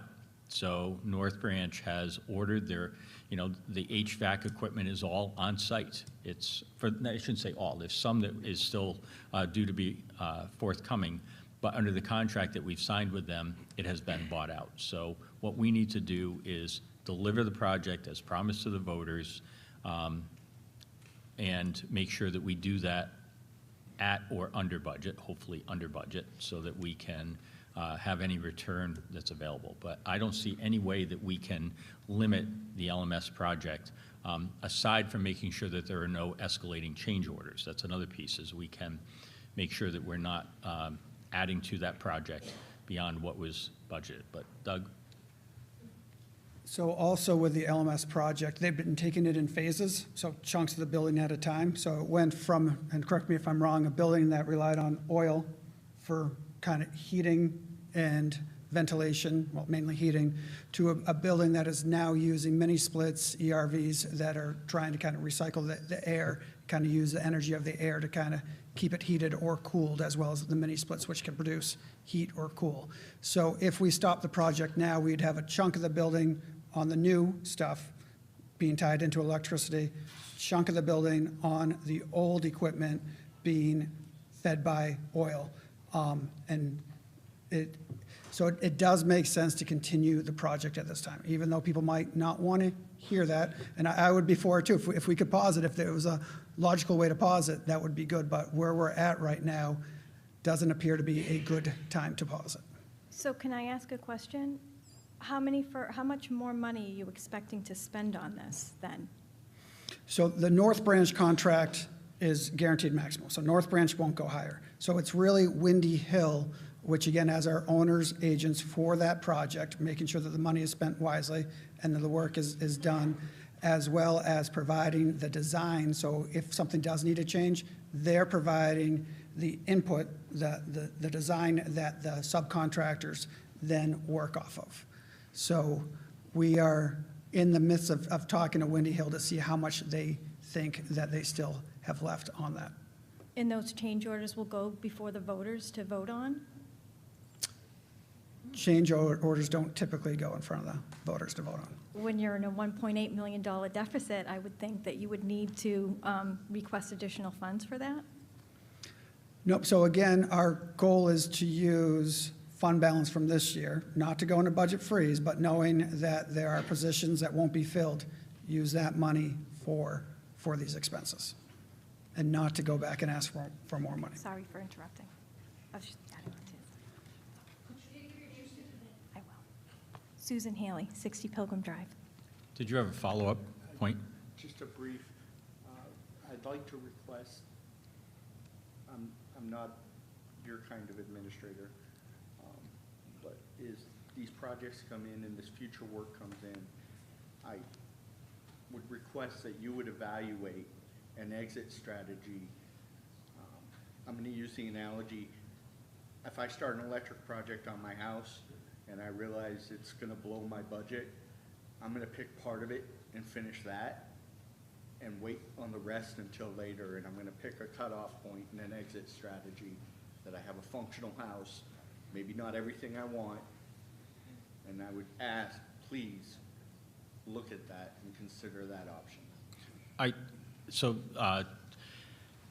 It'd be helpful, I think, if people knew that we sit in a weekly meeting with the team, the North Branch team, to monitor the project. That involves the school, principal, Doug, me, and we are literally doing what you're asking, right? So we are monitoring all the aspects of it. We've had people who have come to us and said, can't you cut the solar array out of the project?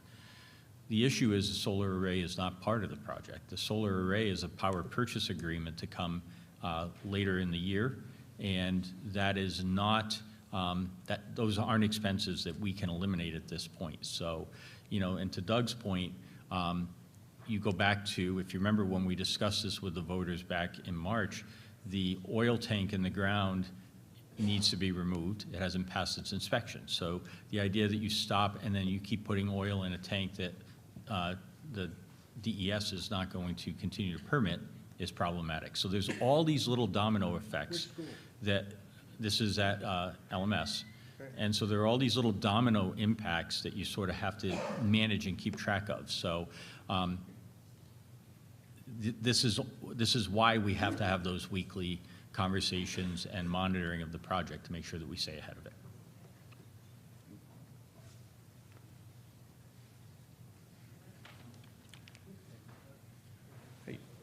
Neil Gasper. I'm ringing a bell. Neil Gasper, 1 Evergreen Circle, Litchfield.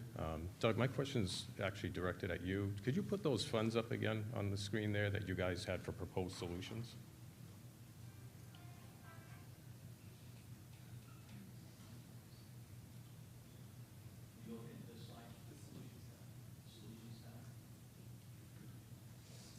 Yeah, that's the one. So, or any one of those, if I'm understanding correctly, one of those is drawing from a warrant article that was voted on in a warrant article? Huh? It's a first column? Okay. And that warrant article is warrant article 7? So my reading of the warrant article is, when I watched the school board meeting, you guys said the purpose of the funding, the study, planning and costs, new construction renovation. However, the article explanation says the district intends to use the money in this fund to complete the planning of a new building. That's not existing costs are going to the middle school. This is a new building, and if any funds are left over, they will remain in the fund to go towards other building projects. This amount is consistent with the capital plan adopted by the town of Litchfield in September 2020. Because this will be funded from remaining funds, if any, at the end of the school year, this article has no tax impact. This here clearly says to me what the intent of the district was. In fact, it explicitly states it. The intent of this is for the new building. Therefore, I would argue that that's off the table in terms of drawing funds from there. So you're absolutely right about our writing of how we intended at that moment in time to use those funds. Well, because Dr. Jetty, one moment, please. With all due respect, that was the intent that the voters voted on. Understood. Okay. But that's not what's in. But that's not what's in the actual warrant article, right? So that's the description. This is a document put out by the town, Dr. Jetty, when we voted on it. I absolutely accept that. I agree with you. What I'm saying is that when the fund got created and what the intent of it was, the language that's in the allowable use does not include that intent language. And so none of us remember I said that we had 3 terrible choices? None of us like that the green choice is utilizing those funds because that was not our intent. Well, however, given where we are with the overall situation, that's the pathway that leads us out of it. But Dr. Jetty, this is what the voters voted on. I don't know what you're saying, but this is what the voters saw before they cast their vote. Am I correct? Well, no? I'm not seeing what you have, but is it the voter guide? So in researching the options, I went back I to made an informed vote. So. Is that from 2020? Is that from 2020 or 2022? All I'm suggesting, you guys, is we have legal, if I can make a suggestion, guys, I would suggest we have legal, Board of Selectmen, and the Budget Committee and the school board review that, because the last thing we want to see here is us to have a lawsuit on our hand by one or more of the citizens of the community. That's, If I may. that's my intent on bringing this forward. No, I appreciate that. Not to necessarily shoot holes through it. I'm saying we're opening ourselves up to. There's not enough microphones, so I'm going to speak to you very closely. I apologize. All right. I actually raised this, the board talked about this at a meeting, what, 2-3 times ago? Or 2-3 Yes. weeks ago? Yep. Yeah. And we have legal counsel with us this evening. And my understanding is that you're right. It's against the will of the voter, for sure, in my opinion. However, legally, the way it's written, we do have the ability to draw it. Does it make it right? For the board to decide. I would agree 100%. Legally and with that. technically, we can. I would agree 100% with that, so. And that's the only point Is it that. the right thing to do? And that's the only point that I'm trying to make, that when the article explanation, so this is our attempt to explain to the voters what because sometimes when you read the language of a warrant article, DRA writes it in certain legalese, right? And so it can be a little bit confusing. And so we're trying to say, this is what our intent is. And we put that in writing. You're absolutely right. That was our intent at that time. Now that we're in this situation, the way the warrant article was written and the way the fund was initially established back in 2020, it is an allowed expense, as our attorneys have weighed in on. And so we don't like it. Yeah. We do not like it. We know, and I acknowledged in this presentation, that it's going to delay some of the future projects for us. We don't like that either, because we still have an elementary school that needs to be addressed. So I've heard you say all of this, and I think the board has heard it. Ultimately, they'll have to make a decision on the vote that they make tonight. Okay. Thank you for your time. Thanks.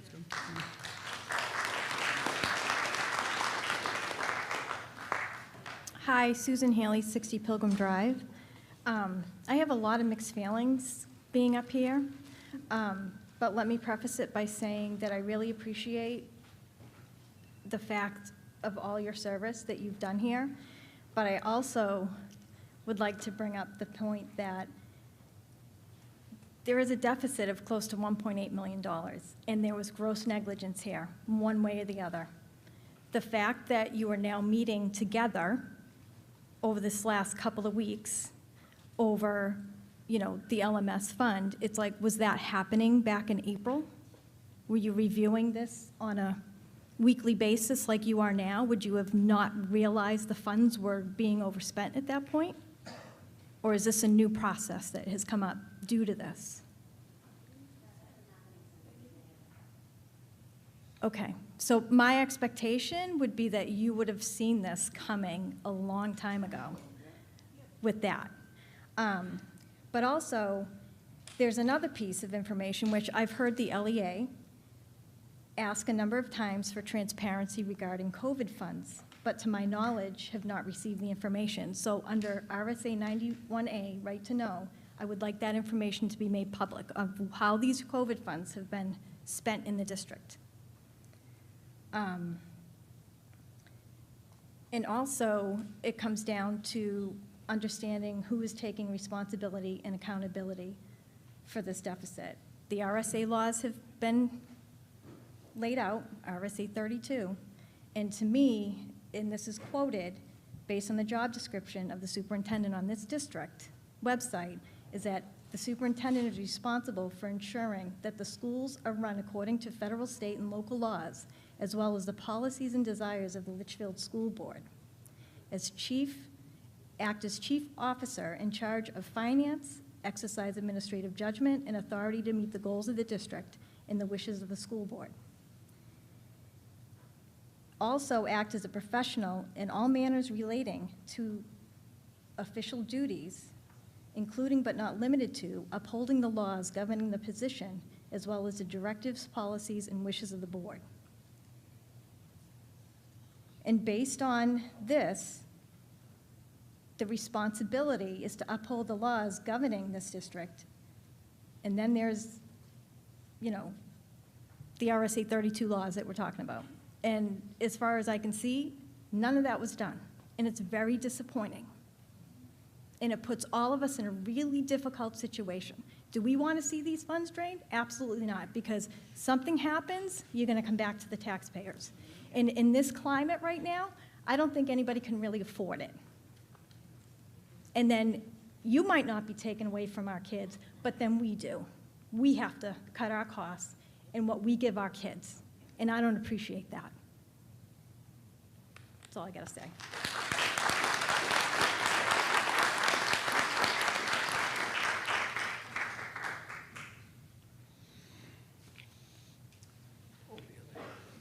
Susan, I just want to address, you called them COVID funds. They were reflected on there as ESSER funds. There were 3 rounds of ESSER funds that the district received, commonly called ESSER 1, 2, and 3. There were other abbreviations that only the federal government could come up with.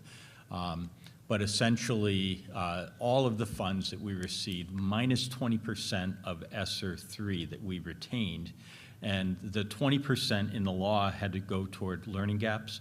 So that 20% was used for summer school expenses, a little bit this past summer, and is available to us in the future. So we are using the 20% for closing learning gaps. The rest of the funds all went into basically ventilation work. Our feeling was that the ventilation systems in all 3 schools needed to be repaired, and why not utilize the funds that we have to address that? So to answer the question, and we have answered the question in the past, it's all for ventilation improvement in our school buildings. Thank you. Elizabeth McDonald, I'm on the school board, and I'm also a taxpayer in town. I'm standing here to tell you we're sorry. We're sorry this happened. I was unaware of it. I did not know. I'm only as good as the information I get. Name calling and bashing people in public is hurtful and wrong. As a board, we strive to do the right thing. We're on the board because we care about the education of our children. Do I want to miss my son's senior game under the lights on Wednesday night? No, but guess what? I have a school board meeting, and I guess we're going to elect a new chair. I thought I could make a difference. Do I wish I was in the hospital right now holding my dead father's hand, my father as he's dying? Yes, but this is so important after all of the stuff I had to read on Facebook that I'm here now to clear my name, and all I want is the best for this town. I promise you I will resign at the end of my term, and any one of you in this room, please feel free to run for the school board because it's not as easy as you all think it is.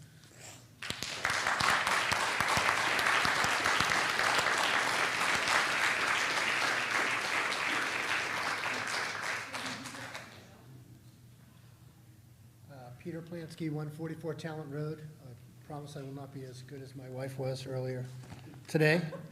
A couple of things I want to and I'm going to be a little bit scattered, so I apologize. First, I have the, Dr. Jetty, I think at the beginning you said there was a public hearing about the $1.5 million shortfall on September 7th, correct? I have the agenda. The agenda has 4 items. Acceptance of ESSER 2, ESSER 3, a seed grant for 80 grand, and a holiday payment for insurance, for health insurance premiums, right? So that totaled about $1.3 million in total. There's nothing on here about discussing a $1.5 million deficit. Just to clarify, Peter, there were 3 public hearings that evening. That's the first. That's these are parts 1, part 2. There was another public hearing. Am I correct, Michelle? There were 3 total? Part 3. That's just one, and that was the second hearing. So trust funds created for specific purposes, expenditures, and administration. Okay, consideration of the withdrawal. Okay, I see it. It was during that third one that we talked about. Okay. Still, very vague. And I think if you put on the WhatsApp page that we have a $1.5 million deficit, a hell of a lot more people would have showed up. So we talked about ESSER 2, ESSER 3. So my question is, as I recall, in the LMS funding that was pushed at the deliberative, there was some of this money was in there, or even maybe in your report, Mr. Totten, and I am so sorry you took the job here for you. Glad you're here, but sorry you're walking into it. So I believe part of what you showed up here was these ESSER funds, or is that another $1 million separate from this $1 million that was just accepted? So I guess if it's the same $1 million, how did we count it when we hadn't accepted it until 2 weeks ago? So the acceptance of it is more of a housekeeping thing to make sure that we understand that we got the unanticipated revenue. It wasn't counted twice, but it was used to pay for the June and then July invoice. So we spent it before we accepted it? We ended up spending it before we accepted it, yeah. Okay.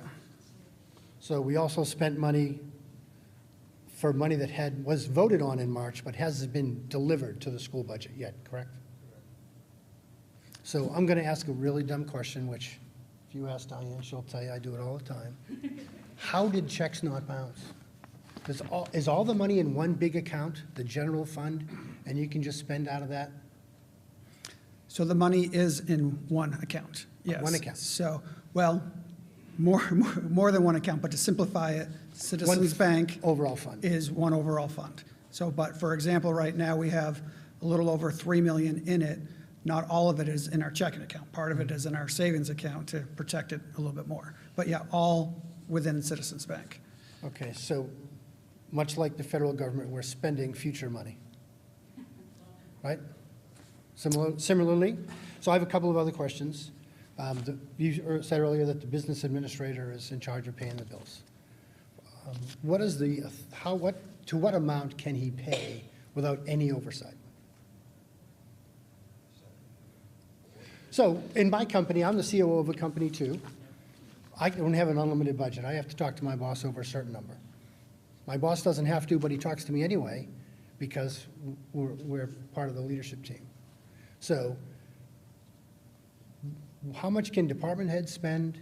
How much has to be approved by the business administrator? How much has to be approved by you? How much has to be approved by the board?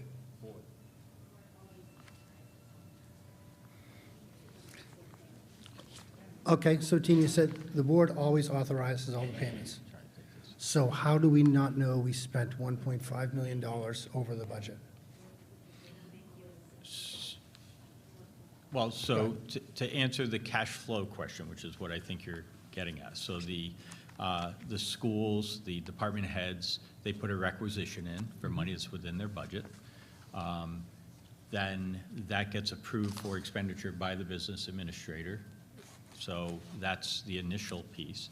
And then before a check is sent out, it's on the manifest that we've talked about this evening. So the board reviews the manifest and checks are released after it's been signed by a majority of the board. So the question about did all 5 board members sign it, there have been cases in the past where not all 5 board members have signed it. In the summer, we'll get 3 signatures on there and then we can release checks at that point in time. So that's basically how that information goes out. What this, I think, Peter, boils down to the point that we made earlier, which was the mistaken belief that if there was a negative, if there was a deficit, that could be carried forward and paid off over time. And so when the first information came forward in April, it was of a small problem relating back in time, is the way it was described to us. And then it sort of, clarity got, or the situation became more clear, let's put it that way, going forward. And Doug, and you were right to applaud him because he came in and dug deep to try to figure out what was going on with these books.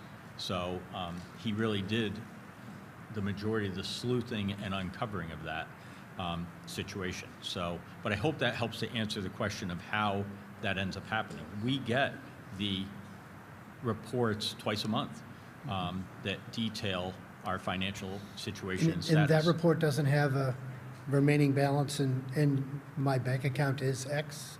There's a cash reconciliation that is done internally, but I don't know that that's been part of the the reconciliation has been against the budget, but not against the checkbook in terms of what we bring forward to the board, okay?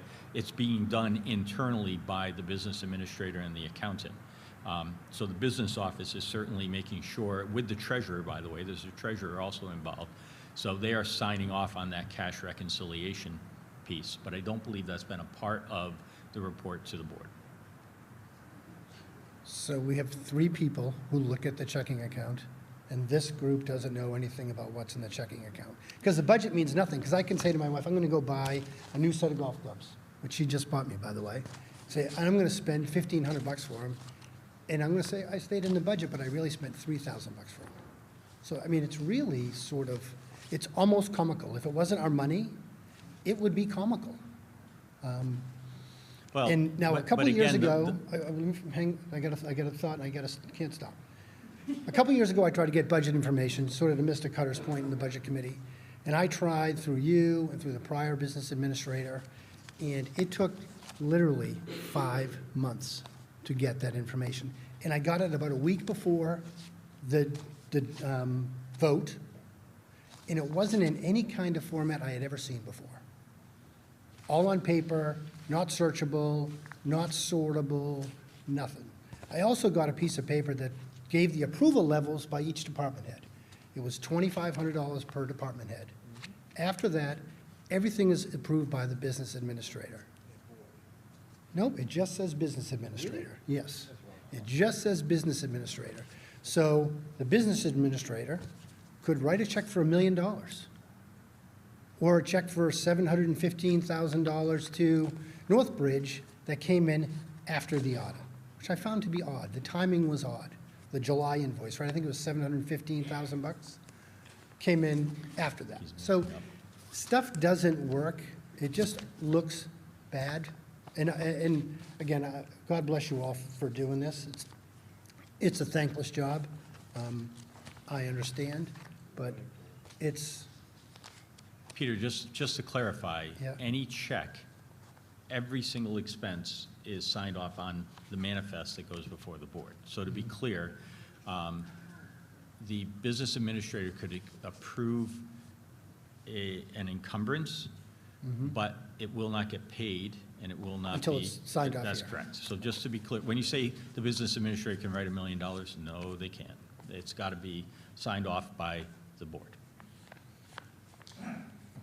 So, and for that North Branch bill, so June worked with invoice in July, so the auditors will call that typical. Now, the auditors will have findings for what has occurred. So they will have findings as far as some of the negative choices that occurred. But they will not have a finding the fact that there was a June invoice that came in July. That Just is very seems weird typical. that fully a third of it came in the month after the school's books closed, right? It was 2.2 million, 706,000. They started to more ramp up with the students getting out of the building in June, so that gave them more access to the building, more access to do work for North Branch. Yep. I think that's all I got. That's all you, kid? Diane Plansky, 144 Talent Road. Again, my primary reason to get up here was to say to Liz that I am sorry. You kind of got caught in a crossfire of a lot of feelings I have about what's happening in our town, and I know how hard you work. Well, it's a big deal in our town, and yeah. So I know you do, but I wanted to say I was sorry, because I didn't mean to single you out as a school board member. I haven't singled any of you out, with the exception of Mike. Well, and I have some thoughts on that as well, but one of my thoughts is that when I sat in deliberative session, and I recommend that you all go to them, that the project for LMS said that you were going to be using that COVID money as part of your funding for that process. So whether you say you're going to be able to get rid of all these reserve funds and take care of your $1.5 million deficit, it's actually a 2.5 deficit, because your warrant article that you asked us for the money for is now $1 million short, because you've used that money against the funds that are out there. That's not okay either, and that money has to be spent because we are in a contract situation with the builder for LMS. So I know you've got a $4.9 million bond, right? 4.9, 4.5. I understand that. But we're $1 million of that money that when you weren't at deliberative session, they were. The presentation they made said that the money that they were going to use was going to be for that. So that's a statement that I have to make. A second statement I have to make is that, and I probably would rather have Andrew speak on that, but thank you for standing up. But the other process that I want to talk about is how we're paying our bills. Back in 2018, after 5 months or 6 months that we waited for that information, there was no general ledger accounting that showed us whether you overspent pencils and toilet paper or not. So you can't possibly know what you're looking at when the budget committee doesn't know what you're looking at and you're constantly moving money around. It's a shell game, and we're on to it, and we don't care for it. So I'd rather have Andrew respond to that as you weren't at deliberative session, if you don't mind. Thank you. You're right. You're absolutely right. They decided not to use a bond because a bond would have needed, what, 2/3? Mm-hmm. 2/3. Thank you very much, sir. Thank you very much. And so didn't that, except they put the exception in there that they can cancel. Okay.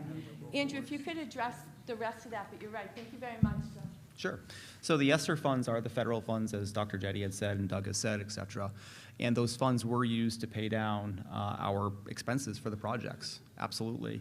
And I mean, you're right. You know, if we use it now, we're not going to have it later, but it's part of the overall total project cost, right? And what I don't have a clear picture on yet, and where I think the board needs a deeper reconciliation, are the clear accountings of those ESSER funds and what exactly they went to, because we are talking about lump sum numbers, and we need that line-by-line reconciliation. So I think that's a logical next step, and I don't have that full picture yet, Diane. More to come.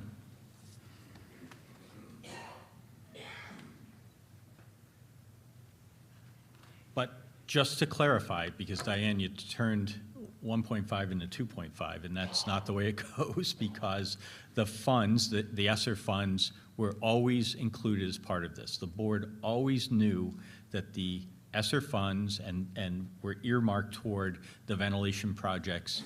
ESSER 1 was used in all 3 schools, and 2 and 3 were earmarked toward LMS. So we always knew that, and it's not summative. That's the total amount. The $1 million roughly in ESSER funds was available for the project. And to Andrew's point, one of the slides tonight, and we'll go back to this when we get to the board deliberation conversation, one of the slides talks about exactly how that's being used, and it's been applied to a North Branch invoice. So line by line, here's an invoice from North Branch for the cost of the project, and those ESSER funds are directly going to that. And so there was a housekeeping piece because we did not, apparently you're supposed to have a public hearing to accept and utilize those funds. We were very transparent and public about utilizing those funds. And so when Doug came on board, we had the official hearing to do that, but it was always the stated intent to use those funds toward the project. And now they've been applied to 2 invoices in particular, I believe. So, and we'll go through that when we get to the board deliberation point. So they are being used. The warrant article, though, that was put forward had those $1 million as deferring the costs of the total project. So you're right, it's not $2.5 million for last year, which is what you're in trouble for today, but you've got another $1 million that you're going to be short this year. And you've also, from what I've seen, running short by 226. I heard it was 300 for this year's budget. It's 226 is actual. So just to answer a different part of a comment. So in July, we had I forget what, capital improvement, some meeting where the chair of the budget committee was there too. And he asked about reports, and I asked him to share with me what the town shares as far out with the community. So starting in September, the last board meeting, they got the detailed report, which matched up as closely as I could see as far as what the town shares out as well.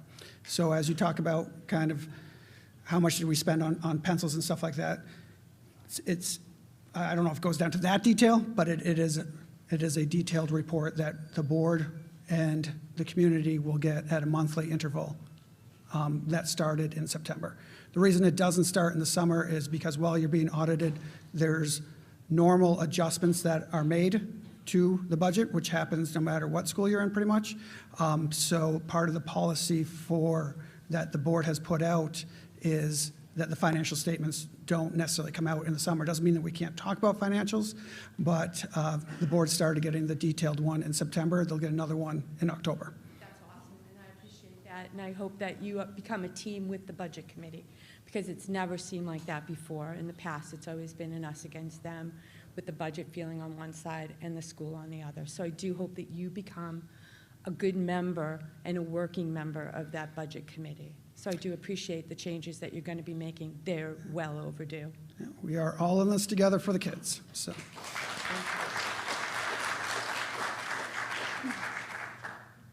Carrie Douglas, 9 Pheasant Street. I have quite a few topics I'd like to cover. First, thank you for all your hard work. This is clearly more than you expected, and thank you for baptism by fire, sorry.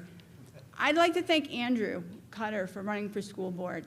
When he ran, we knew that there were financial issues on the school board, and I appreciate you being willing to really dive in deep and try to figure out what the heck is going on. Transparency seems to have been discussed a bunch tonight, and I can tell you I'm incredibly disappointed by what I've seen. There was apparently a meeting last week about $1.5 million for this budget hearing. Since I asked in May, after having read the business administration report and said, hey, you guys are down $1 million, what the heck, where's the ledger? It would have been nice to say, hey, by the way, we're discussing that this week. Nothing. I just found out tonight that the meeting was last week. Excellent transparency. We had an election here in this building just, last week? How many people are not on Facebook that didn't know about this meeting but would have been possibly notified if there'd been a little sign somewhere that said, meeting next week, budget shortfall? So yes, you don't try to not be transparent, but I don't really see an effort to be overly transparent. So I think that there needs to be a distinction there. You need to take the extra step. You need to reach out. You need to let people know what's going on. Because the fact that I'm engaged and I found out about a meeting last week just tonight, that's disappointing. Especially since I asked the questions.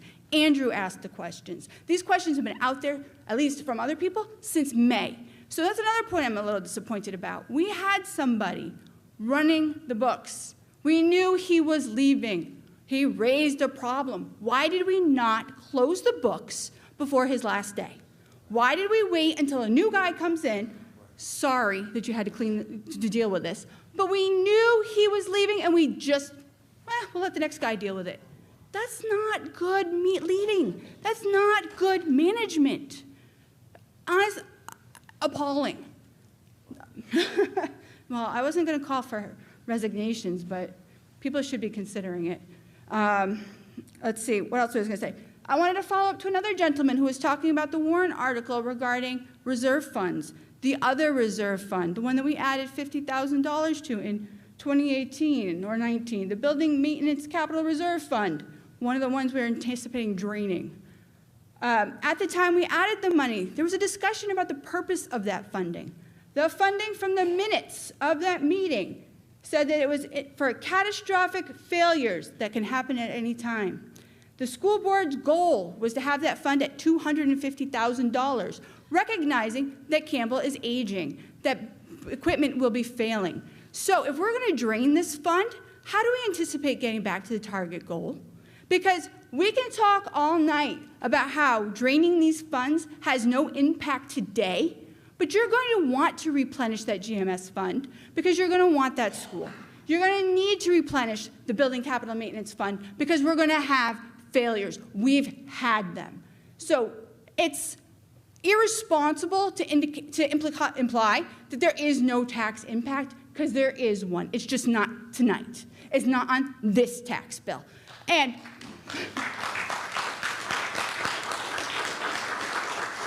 there's a conflict of interest that I see here too, because you have a vested interest in closing out the books in the black. Otherwise, you're in violation of the law. That's what I'm hearing. However, draining down those funds puts this district at risk in case of an emergency.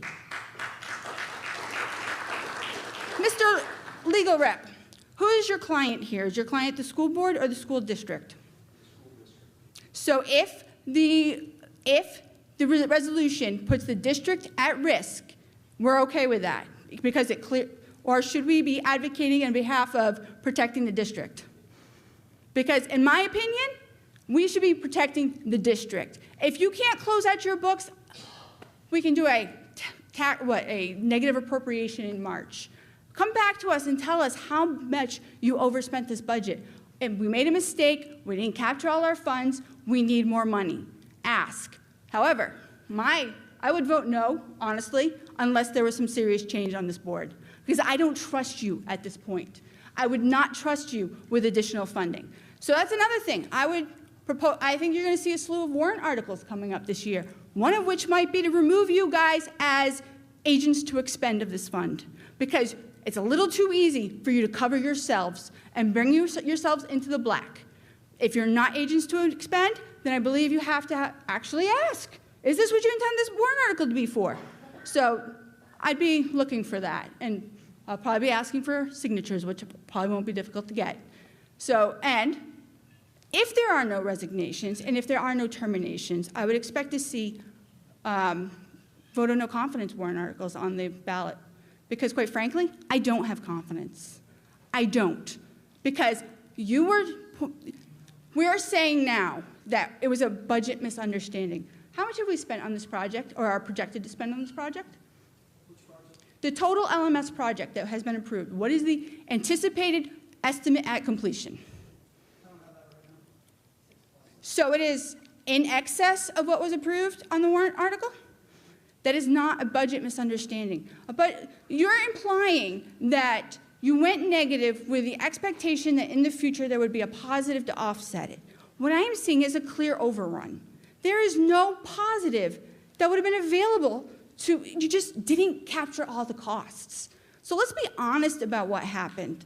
Let's talk about it, let's learn from it, but the reality is we're not being honest. We're not. And to throw people under the bus who aren't here, when the reality is it is your job description. It's your job description. It's everybody's job description. I strongly encourage you to read Ed 300, 302, 303. It clearly delineates what your legal requirements are, what your job descriptions are. Because you did fail this district. You failed the kids.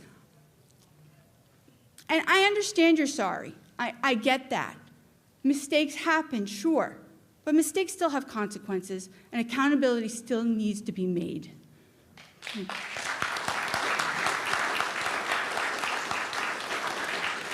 Hi, Mark Morrison, 18 Bear Run. I think me getting up here now is more a result of my backside being sore, still sitting in the seats. And the consequence of getting up late is people asking questions and making statements that you would already have made. One of my statements that I'd like to reiterate is an appreciation for people taking on this responsibility as a board member. A stipend doesn't cover it.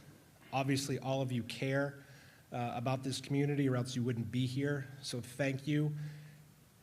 Secondly, I think some of the folks are a little bit frustrated because we're almost being forced to negotiate at the end of a gun, because here we are at the end of a budget season and a fiscal crisis.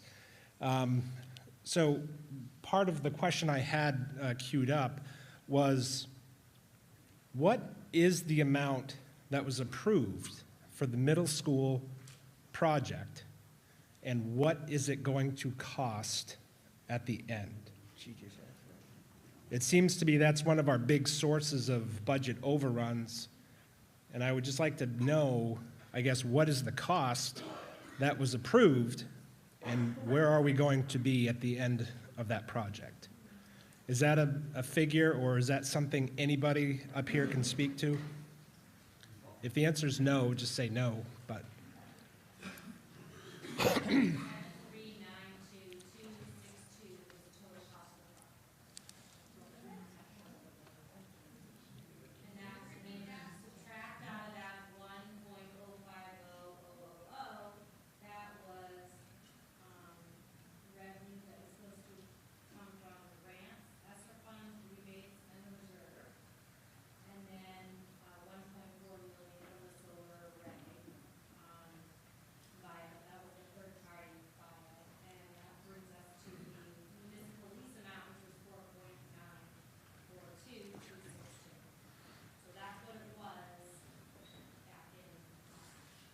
Okay, thank you. And is that where we're going to be?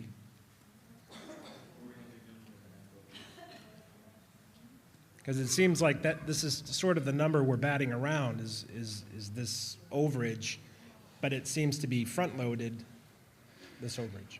So before I can give a definitive on where we're going to be, I do need to hear back from Windy Hill as far as where they expect, because of the time that this has taken. No fault of Windy Hills, no fault of North Branches, just that's just where construction projects are right now. But it has obviously upped the amount that they are going to charge the district. So once I have that, I would be able to get a more firm number of what the cost is. I would not say that would be the exact number of the cost, but that would be a more firm number for the cost. So we are they sent an email about that, I think, either yesterday or today. So we got to meet up with them, though, as well. And that would help me get more of an understanding of where it's going to be. Thank you. And sort of my last part of my time here is a little bit more philosophical. You know, I try to just remove personalities, identities, or whatever, and look at positions and look at job tasks, you know, as to how they're going. Mr. Jetty, you sound in person remarkably like your sick day call-out messages we get on our phones. But my question is a little bit more serious. And how long have you been an administrator, roughly?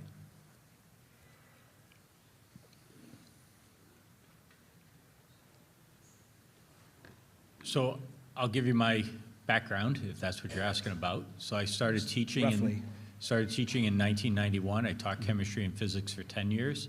I became assistant principal in 2001. I served in that role for 3 years. So that's my first administrative role. I then was promoted to be the principal of the school, where I served for 10 years. So now we're up to 13. I then went to Bedford as assistant superintendent for 4 years. So we're up to 17, and I've been here, this is my 5th year. So that gives you the background that I've had. No, that's great, thank you. And I don't mean this to be smart, it's not a smart aleck question. But in all those years, correct me if I'm wrong, but you've not operated under an illusion that you could pull the accounting shenanigans that happened. I don't want to say shenanigans. No, I'll. Like, I'm not using, I don't mean to be, I will tell you, I've never done that. disrespectful You're about that. absolutely correct. Yeah. I'm sorry, I missed it. I said you're absolutely correct. I have not Okay. done that. All right. And I'm just trying to piece this together because we have a business administrator who is implying these techniques. You're sitting in weekly meetings going over the projects and whatnot, and still we have an inappropriate understanding of a municipal budget allowing deficits to be rolled over. And I'm just wondering, in any of your years of experience, if that is something that you believed or practiced in any other district, including this one? No, absolutely not. Okay. And as soon as I learned of the situation, we've taken action on that. But I did not have an awareness that we were in the situation that we were. Okay. Thank you. Tom So- Schofield, 6 Parker Circle. If I could just respond a little bit more to that question. Since coming on board and touching base with Mike Jetty, as well as the school board, about what's going on. They have taken it seriously, and they have taken action. So July 5th was our first phone call out. That was to Plotzik and Sanderson, our auditing firm, and that was to have them come in and help us out with this, to make sure we got to the bottom of it. They were on vacation that week, so we called our legal team as well that week, and then we got back in contact with Plotzik and Sanderson. We have also reported this in a timely manner to the state as well as to the DRA. So as soon as I told anybody on the board or anybody, or Mike Jetty, they have taken it seriously and they've taken steps to make sure that we're moving forward in the best way that we can. Obviously, there is no great solution to this, but this night we knew was all coming because no one said, don't go public with this. Everyone said, this needs to go public. We want this to go public. We want this information out there. So I know I'm the new person here, but that is what I can tell you for sure happened for every person that's sitting up here.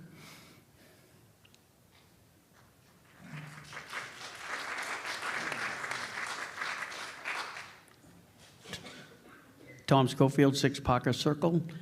I think I really want to make sure that the school board understands how crushed we all are with you. You have shattered what took many years to get the credibility back of the school board. This school board, dating back forever, has been, I realize people change, but the end result is the school board has not always been well looked upon in this town. And you guys, the board before you, you guys, you're working pretty good towards getting some credibility back, some appreciation back, and you have destroyed this. As far as her changing from the chairman, I think that's a very good first step. I would never call for any resignations. You guys have that little voice inside of you. It'll tell you what to do, and if you do it, you do it. If you don't, you don't. We'll vote you out, or I hope there's not a single incumbent ever again from this range of people sitting in front of me that is on the ballot ever again. I think that Andrew Cutter is the only logical person to put in place on the chairmanship. He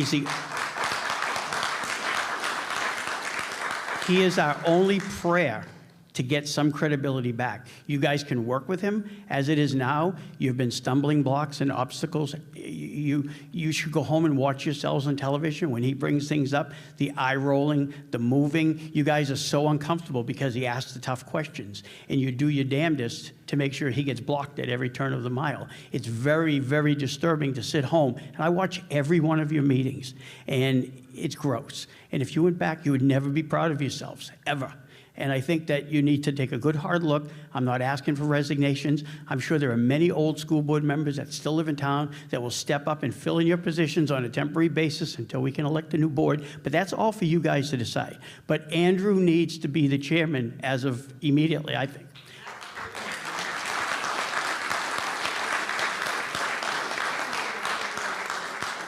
These funds that you're thinking about deplenishing or getting close to zero, one of them was voted down in 2004.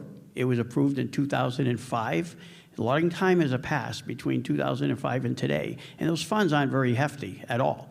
I think, and this is going to get met with a little rejection at first, but we, the school board, we, the community, we, the town, need to let the town help us. They have millions of dollars in unexpended fund balance.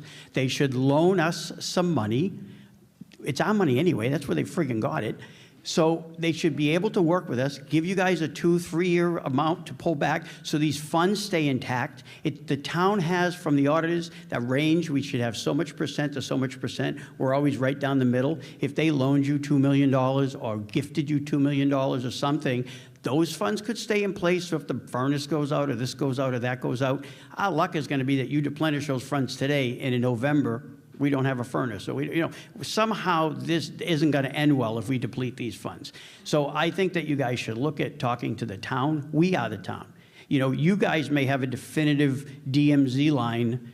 That's their money. No, it's our friggin' money, and we should use it the best we should use it. You've already taken from us. You've already collected it. It's sitting in a bank for just in case. It's kind of like loaning your brother the money that you really don't want to loan him, but you're not going to let him swing. We're in that boat right now. We have other ways to get money to pay these bills. And I'm going to stop talking because I could go on forever, but all of you should take a good hard look in the mirror tonight when you're brushing your teeth saying, should I be on this board? And as far as her resigning from the chairmanship, fantastic. And as far as, I hope they do the right thing and put Cutter in, we put him there. Look at his vote count. It was there. We wanted him there. I'd rather him on the budget committee, but I thank God that he's here, because imagine all of us sitting in this room, if he wasn't here, what would be going on right now? Thank you.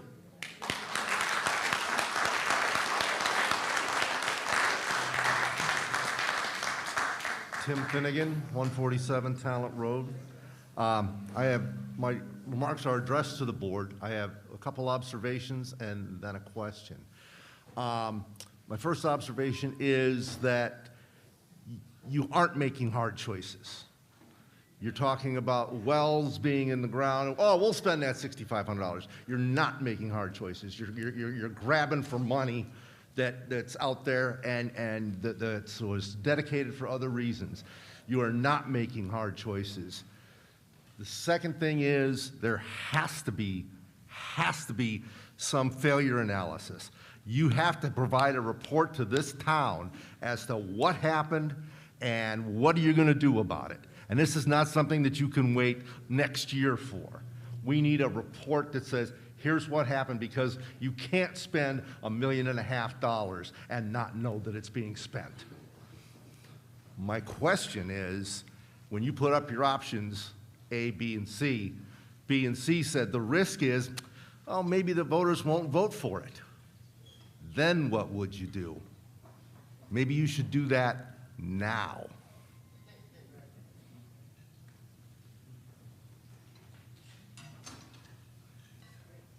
Good evening, Greg Richardson, 14 Mike Lane. One of the first things I have to do when opening up a project is a risk management, risk assessment form. And answering the questions on that form categorizes the decisions or the risk factors associated with something.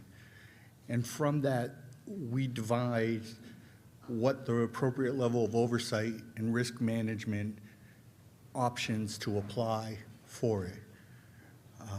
As has been said several times,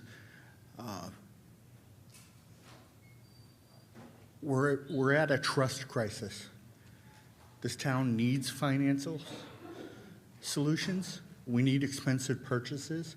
I don't care about how many pieces of paper or pencils the school uses or buys, unless you have no way of saying somebody took 3 cases of pencils. That would be a problem. That's an oversight issue. But if you bought 18 cases of pencils and they're all in the cabinet, I don't care. Great. Right? Somebody spent over in pencils and should have bought paper. Whatever. All right? I urge you, I request, I recommend that the various experts look at your practices and ask yourselves, does this build trust? Does this gain credibility? Right? If the risk of this project task scope is a $1.5 million overage, what do we have to do? Right? In some cases, that would be called an enterprise risk. And that means the enterprise, the business, goes out from under. That means the COO, the board of directors, approves it. It doesn't go at the business administrator or the superintendent, right? It may go all the way to the voters. Please consider it. Thank you. Ray Peoples, 205 Charles Bancroft Highway. I'd like to just thank you guys one more time. I know this is really hard for you. But at the same token, I don't think with Dr. Jetty's experience that you can sit there and honestly dismiss the fact that he does not understand New Hampshire budget law with his background. I would urge him to resign and save you the removing him.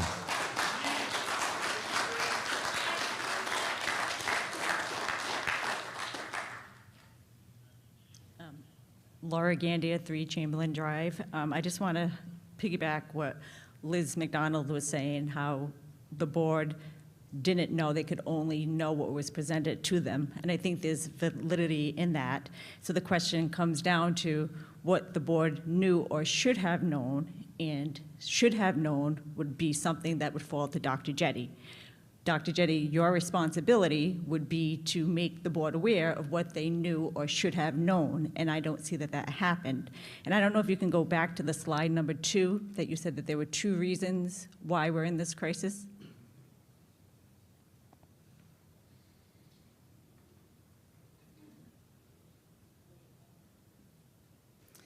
So you indicated there are 2 major drivers to this current financial situation: the belief that an overspend in capital projects could be carried forward year to year, and not clearly stating the total cost associated with the various projects. Could you explain to me and to everybody else what your role is in overseeing those 2 mistakes that happened, what your involvement was, and why those mistakes happened?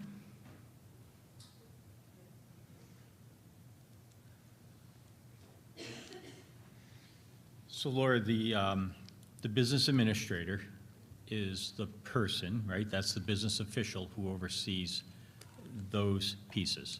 And so they report to me.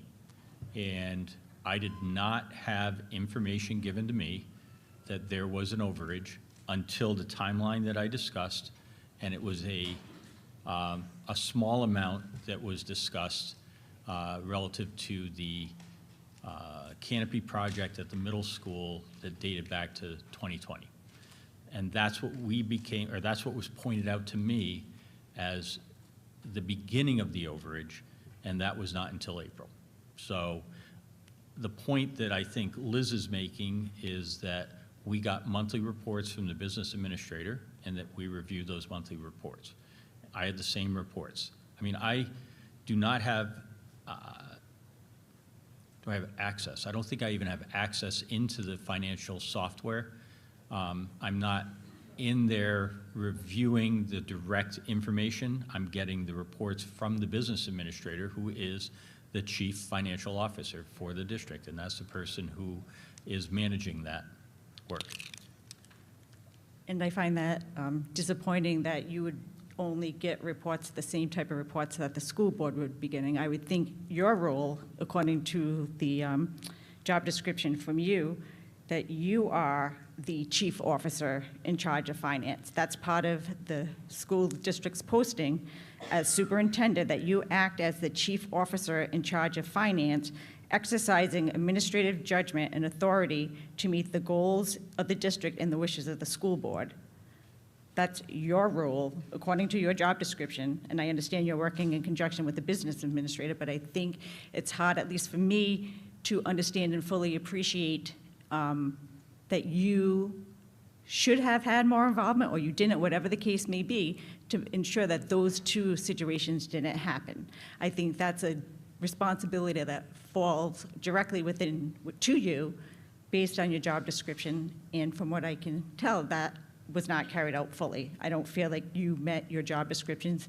You failed in your duties as the chief officer in charge of finance, and that's extremely disappointing. And I think those actions now in turn fall over to the school board, and now they're here to pick up the pieces for something that you may have done or should have done or didn't do, along with the prior business administrator. So that's disappointing. So now I have a question for the school board. Is there going to be any further investigation into these actions by school district employees?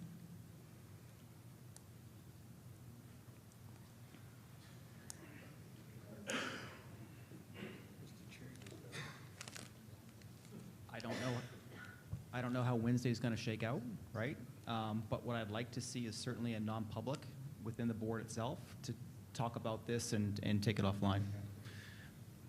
Per RSA 91, I don't know the exact specifics of the RSA, but the ABC, right? We have to have those conversations in non-public.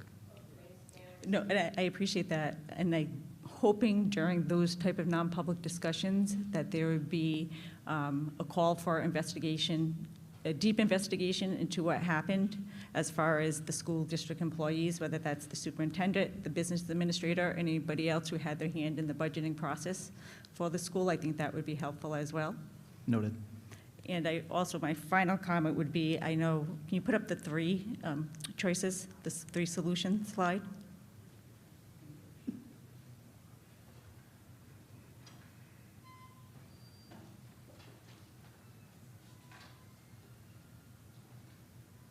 So just to let you know, one of the reasons we called the auditing firm on July 5th was to make them aware of what we wanted them to look into. So it'd be very easy for them to find it. So when we met with one of the managing partners of that before the auditing team came in, we informed him of our thoughts and what we wanted them to look into. And then when the auditing team came again, we let them know. So that will be, you know, that they are looking into what happened. Might not answer all of those questions, but that is being done now. Unfortunately, sometimes the report of the auditors it's not published until after the new year type of thing, but that is being looked at. So some of what you're addressing is being looked at. Thank you, I appreciate it, but I still think it's very important for the school board to, you know, basically outline what they feel are appropriate aspects of an investigation into conduct as well. Now, for the three identified solutions, I know you're asking for input into those. I would think that the last one, the supplemental appropriation at an annual meeting in March, would be the approach to go. I think you've heard input from the community about not using funds previously approved. I think there's a lot of concerns that were expressed towards the recommended option. The special meeting, as the school district knows, they were brought to court when they wanted a special election for the teacher's contract earlier, and that was not well received by the community. Special meetings don't usually go over well. It's hard to properly notice those. We don't have a local newspaper. There's posting issues, posting requirements that make a special meeting, especially the Thanksgiving, Christmas time period, just not a fair option for the residents of the town. The last one, not that I like any of them, but given the three up here, would be the one that may be the most appropriate.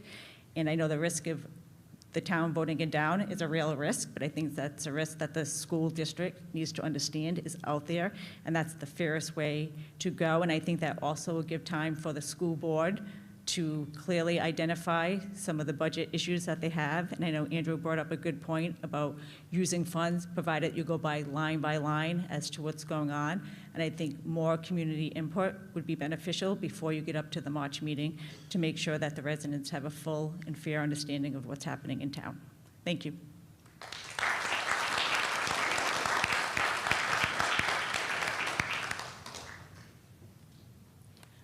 Marion Godzik, 41 Robin Ave, Litchfield. On the previous slide that talked about how these things happened, how there was the shortage came up, I remember the bottom one most vividly. It said something about getting the exact amount of funds needed for projects. And in this case, that wasn't done. If you have something, like you're going to build a house or you want to put on a garage, you call different people to get bids on the project. I don't think that was done here, or you weren't given a realistic number for the project.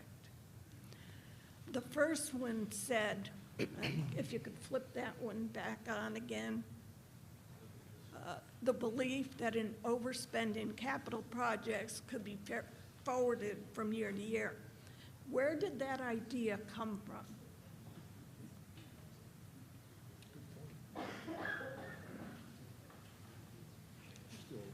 So these two are sort of tied hand in hand because the design and development costs. So throughout the project, I mean, those were known costs. It's not as if we didn't know that we had to hire somebody to design the project, right? So that was a known.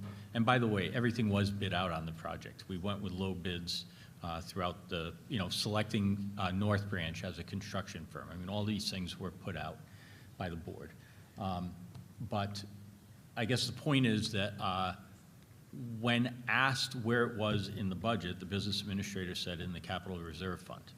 Or I'm sorry, I take that back, we walk that back, in the capital project fund.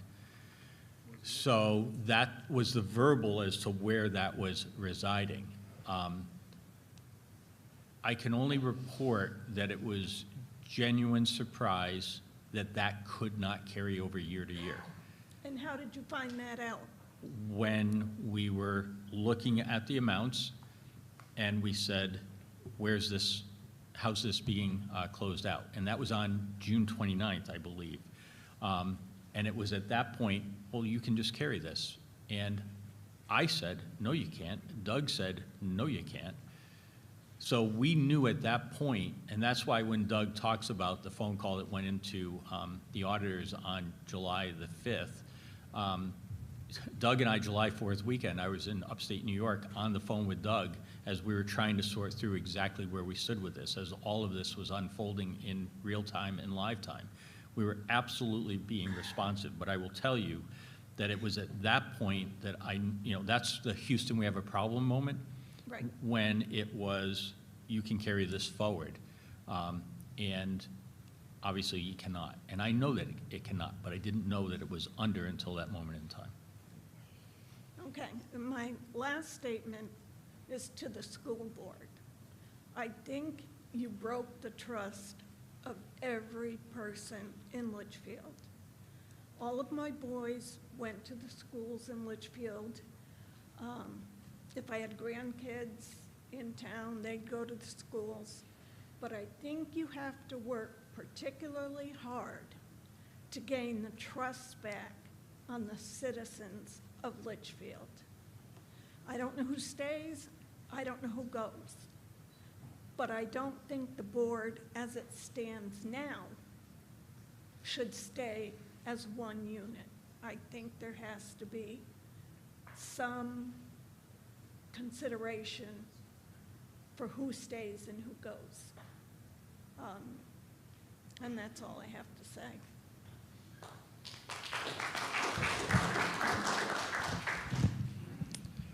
Matt Shoemaker, 20 Greenwich Road. Do you have any idea roughly how many square feet of school buildings we have? Like roughly? Tens of thousands? Tens of thousands, maybe? Hundreds of thousands, right? Does anyone in here live in a house that's hundreds of thousands of square feet? No. Does anyone have 1,200 kids going through their house every day? No. There's a lot of comparisons I'm hearing to, well, when I put on my garage, everything went swimmingly because I'm a master at budgeting. And I think one thing we need to look at moving forward is, obviously, I am in full agreement that we should be budgeting and sticking to a budget. I don't think there's anyone in here that disagrees with that. I would encourage everyone to try to get up to speed on some of the deficiencies, because some of the comments sound like we're talking about a project where some of the school board members voted to put a sub-zero fridge in their kitchens. And really what I'm seeing as I'm walking around the schools is a lot of deferred maintenance, a lot of big issues with these schools, and a lot of competing problems that are all pretty high priority that we can't properly fund in 1 year, in one budget, and people don't want to vote for those things. Schools have changed. We have an elementary school that's falling apart. Schools have changed.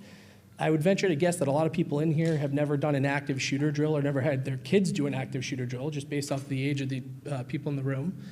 And so, we need to understand what's going on with the schools. And I think if we want to move forward, I think, Andrew's perspective on the board is great. I think it's awesome to get a real hold on our finances. But I think also people need to come out and understand what's going on with the schools so we can properly budget for things that we actually need, because there's a lot of big problems that we need to figure out how to pay for. And this is just this is the beginning, unfortunate problem of all those things. But hopefully as a town, we can get to a point where we come together, we come up with a good plan. I think there's a budget committee member who made an awesome point about fire trucks, which is another hot button item. But it's nice if you have the money to pay for things and you plan ahead for those things, but we need to have a good understanding as a town and come out and really see what those issues are.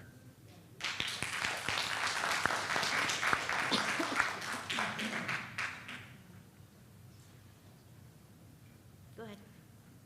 Hi, Neil Gasper, 1 Evergreen Circle. I have a question for you guys. I think there's some confusion in the room, and I'm trying to get clarification on that. how far ahead of schedule are we? So those missing funds are primarily from the project that's been going on at the middle school? Is that correct? So how far ahead of schedule are we? We're not ahead of schedule. How far behind schedule? And when I say schedule, I mean we have a certain amount of work items that have to be done, a certain amount of work tasks, right? So where are we on that timeline? Are we ahead of schedule, behind schedule, or right on schedule?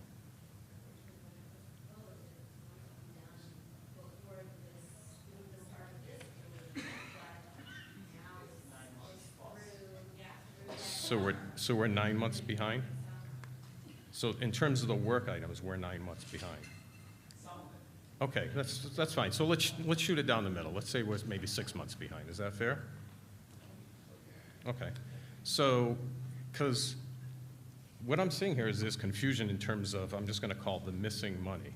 Okay, so where is the money? Well, so we're actually behind schedule, and yet we're over budget. So that says to me, where is that missing money, right?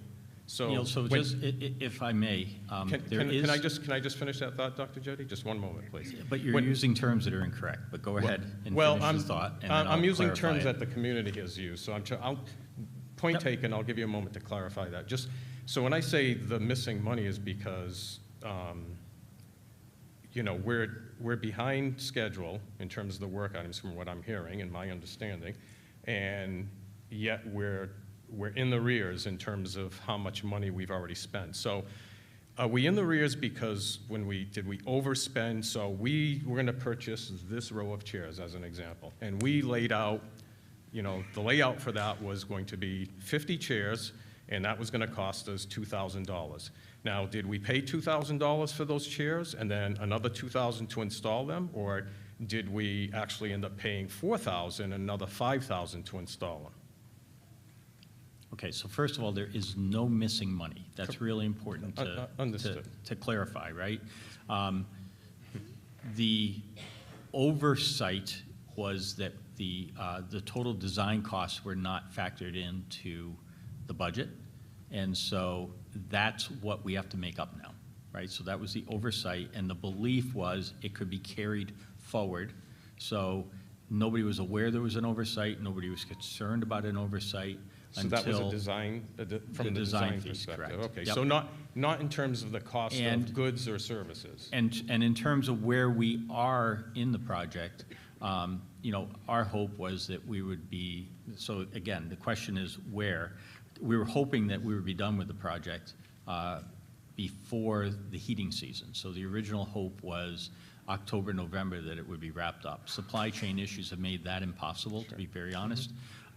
So for example, commercial kitchen equipment and the kitchen renovation at LMS is a key part of this project. It's always been a key part of the project. It's been identified as a need in the capital plan by the town and the school.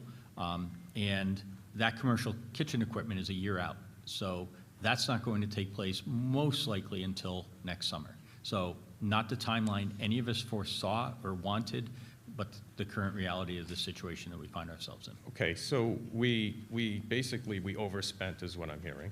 Our budget was for X. We did not budget, yep.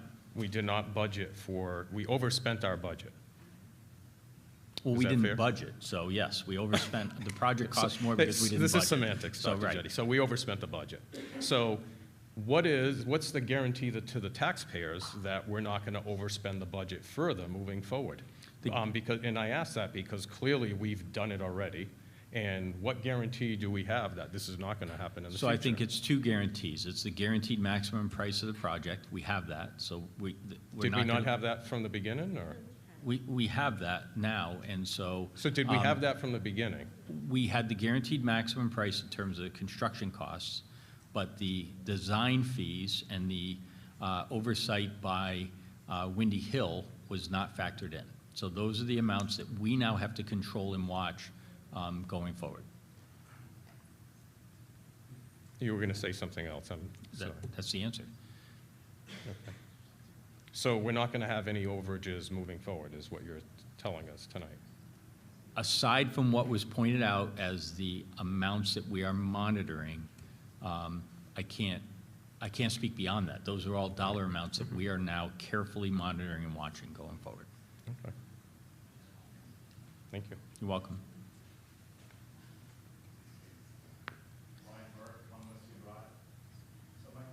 Doug, being the BA, should Mike have seen this?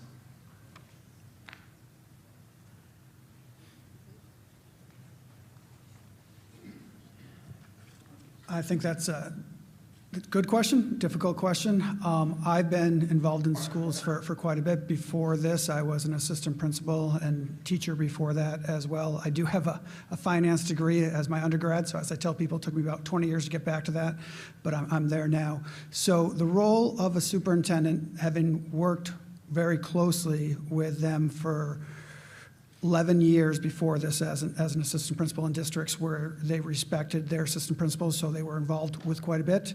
The role of a superintendent is so vast that it would be hard to catch everything or to have to know everything. And part of the reason for that is just a couple layers down from them at the buildings, you have building principals and assistant principals who manage a lot more people than other managers typically manage. So it's not just the superintendent, it's other factors as well. I'll tell you the reason I could have tracked towards the superintendent. The reason I did not track that way is that I knew it was almost an impossible job to finish, no matter how many hours you put in each week. I tracked to a BA because I believed that I could finish that within a reasonable amount of hours each week. So that was a purposeful choice of mine. I could have done either direction, but I knew that if I was a superintendent and I worked 80 hours, I still wouldn't have everything done. So your superintendent here works a lot of hours, and a lot of hours in the summer.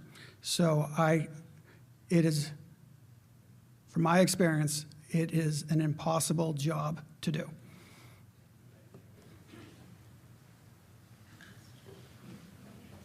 Hi, Chris Clarity from 10 Namke Court.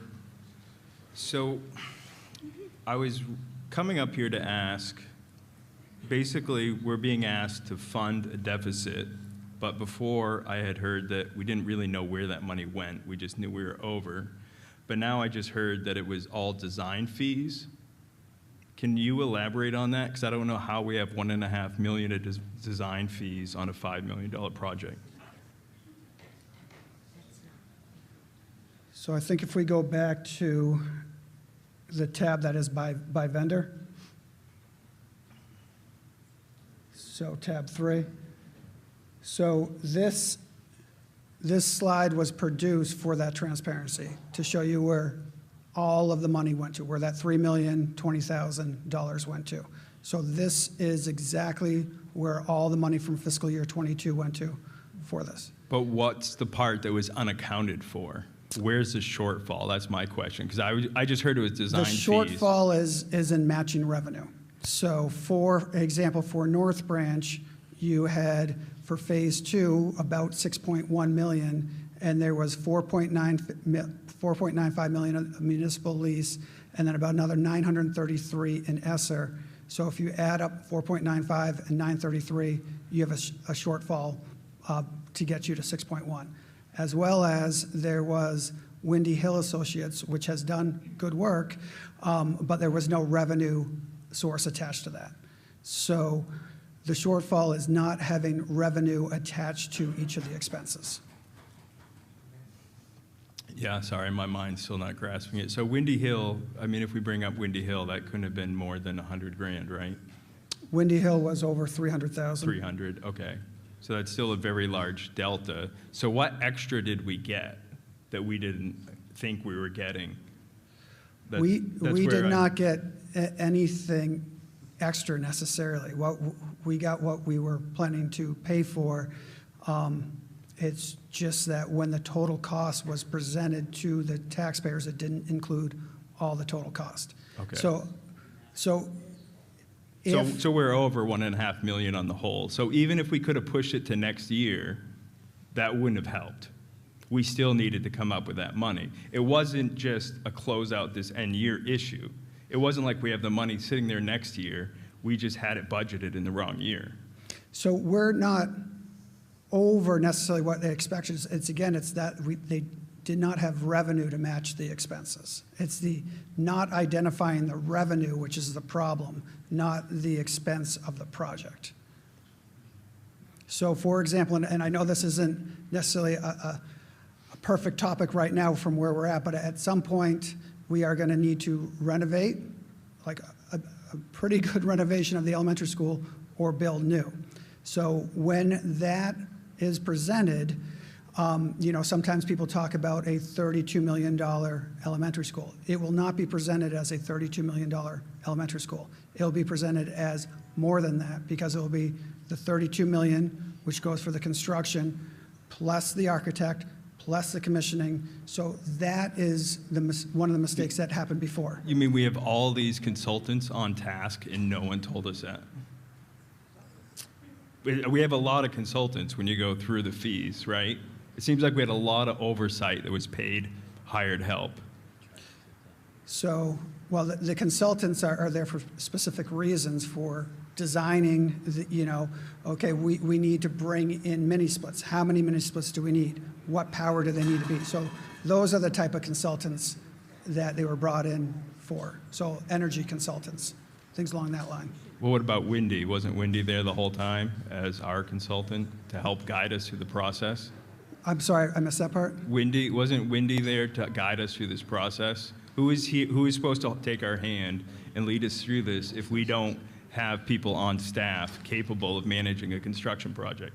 So I think what it comes down to, Chris, is that all of those expenses we knew about, right? I mean, we purposely engaged with Windy Hill as the architectural firm who had a bunch of sub-firms, structural engineers, HVAC engineers, and so forth. So that's what Windy Hill was providing, which is what is reflected up there. What wasn't, again, it's the mistaken belief that you could carry those expenses forward and carry them over time. I don't buy that, because you didn't have it accounted for, so you carry it to next year. How do you pay for it? So so it's a great question, right? And so I asked that question. I said, well, when would it be possible? And there are limited cases with projects where the project fund is carried forward through time, and through time, really what I mean is from fiscal year to fiscal year. There are limited cases where that is allowed, but you have to have the identified revenue source. And that's the thing that was misinterpreted with this, is so can you carry it forward? Yes. Can you carry a negative balance forward? Yes, as long as you have the identified revenue source. And there's still 1.2 million on top of Windy Hill. So I'm having a hard time saying we should fund it this way until I see exactly, like Windy Hill, okay, that's that's 300 grand. We hired a consultant and didn't realize we had to pay for it. Okay, that's really weird, but all right, we'll buy that. So what about the other 1.2 million? Hang on, that's not totally accurate, because of course we knew we had to pay for it. You can't hire somebody and say, we don't have to pay for it. Right, well, it wasn't in the line item budget for that project. It was not identified with a revenue source. I feel like we were really pushing this net zero project at all costs to not do a renovation. So we're trying very hard to make it look like this project wasn't going to cost that much, and a renovation was going to be, or keeping the existing HVAC, not going net zero, was going to be this giant cost. And now we're stuck here without contingencies in a huge deficit when... Chris, I can promise you right now that there was no attempt at ever by me or anybody that was involved in the project to deceive what the cost of this was. No attempt. I mean, we condemned the boilers, we condemned the piping.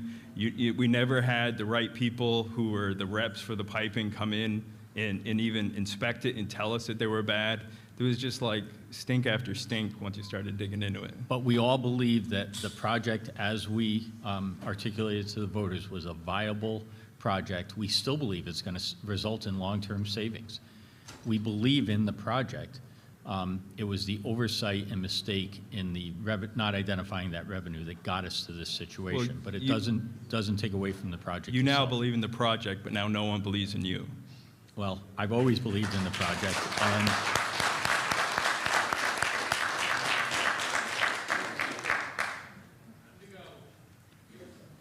Carrie, Sherry Douglas, 9 Pheasant Street. I actually have done construction in my old company before I started raising my little ones, specialized in educational facilities.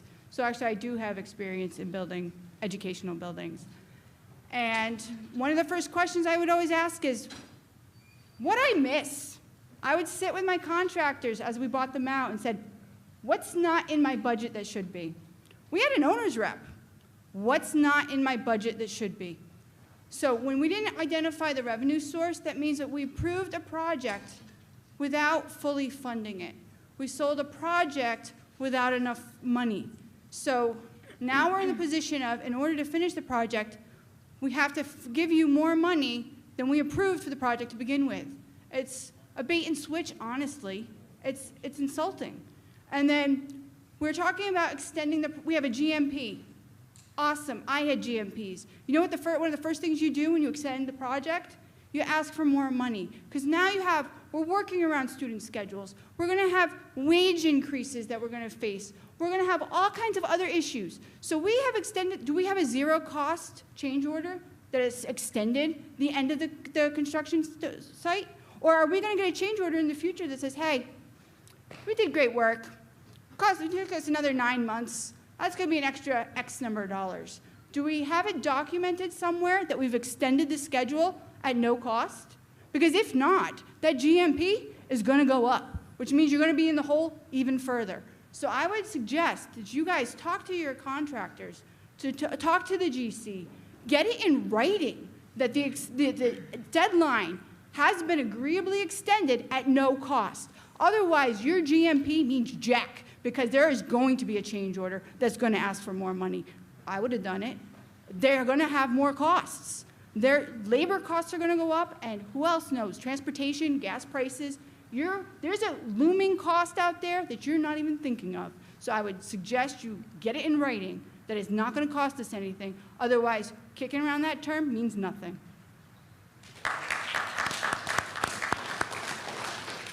Paul Rose, 93B Page Road. My understanding is that the citizens voted for renovations of LMS, X amount of dollars. The school board presented a beautiful platform of what it was going to cost. Everything was priced out. All we had to do was vote for it, sign the line, and it was online. Well, we voted for it. The first thing was pandemic with the supply chain thing. It was going to be postponed and delayed. Now we're hearing that you didn't have all your consultants in line that's designing this thing and didn't pay them and didn't have it in your budget. And that's a shortfall. I also noticed on some of the capital improvement expenditures, there's stuff for Griffin Memorial and the high school. Was that money allocated from what the citizens voted for the renovation? Or where did that money come from? You say you don't know where the money went. Somebody knows where the money went. You had a not to exceed price with North Branch. So there's no increased prices there. Did supplies go up? And if they did, they have to give you a change order and let you know way before May. You said you didn't have Wind Hill on there. You paid them in March, so you did have them on board. I don't understand where all the shortfalls for coming. Somebody allocated money someplace else where the voters didn't vote for it, plain and simple. You guys taking a lot of trust out of the citizens.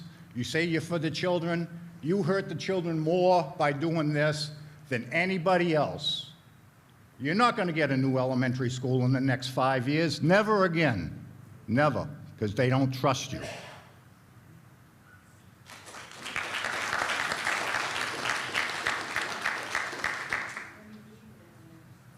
Robin Corbeil, Forness Smith Court. I came here tonight because I wanted to understand why we had 1.5 overspend, missing, however we put it. It's not missing, it was spent, from what I can understand, on consultants. My question that keeps ringing in my mind, and I just asked a whole bunch of people if they remember this, we saw a bunch of pictures and designs at deliberative session in February. Am I getting this right? February. I thought that all of that was paid for by something that we voted on for consultants, for architects, and for designers. And there was a dollar amount around it, and I'm sure I'm wrong on this, but I thought it was $1 million warrant because I was surprised that it was going to cost $1 million to design the elementary building. So I went and spoke with somebody in the business and said, $1 million to draw pictures? Like, I don't understand. It could be used in so many ways with the kids. And he said, no, that's what it costs to get the design and do some of the work. And there were a bunch of informational meetings. You mean for the elementary school? For the elementary school. So it had nothing to do with LMS. Am I correct in that there was a warrant article? The public said, we will pay for these consultants and this architectural work. So I think the confusion is between the GMS project and the LMS project. The funds, the warrant article that was on... It's a couple years ago?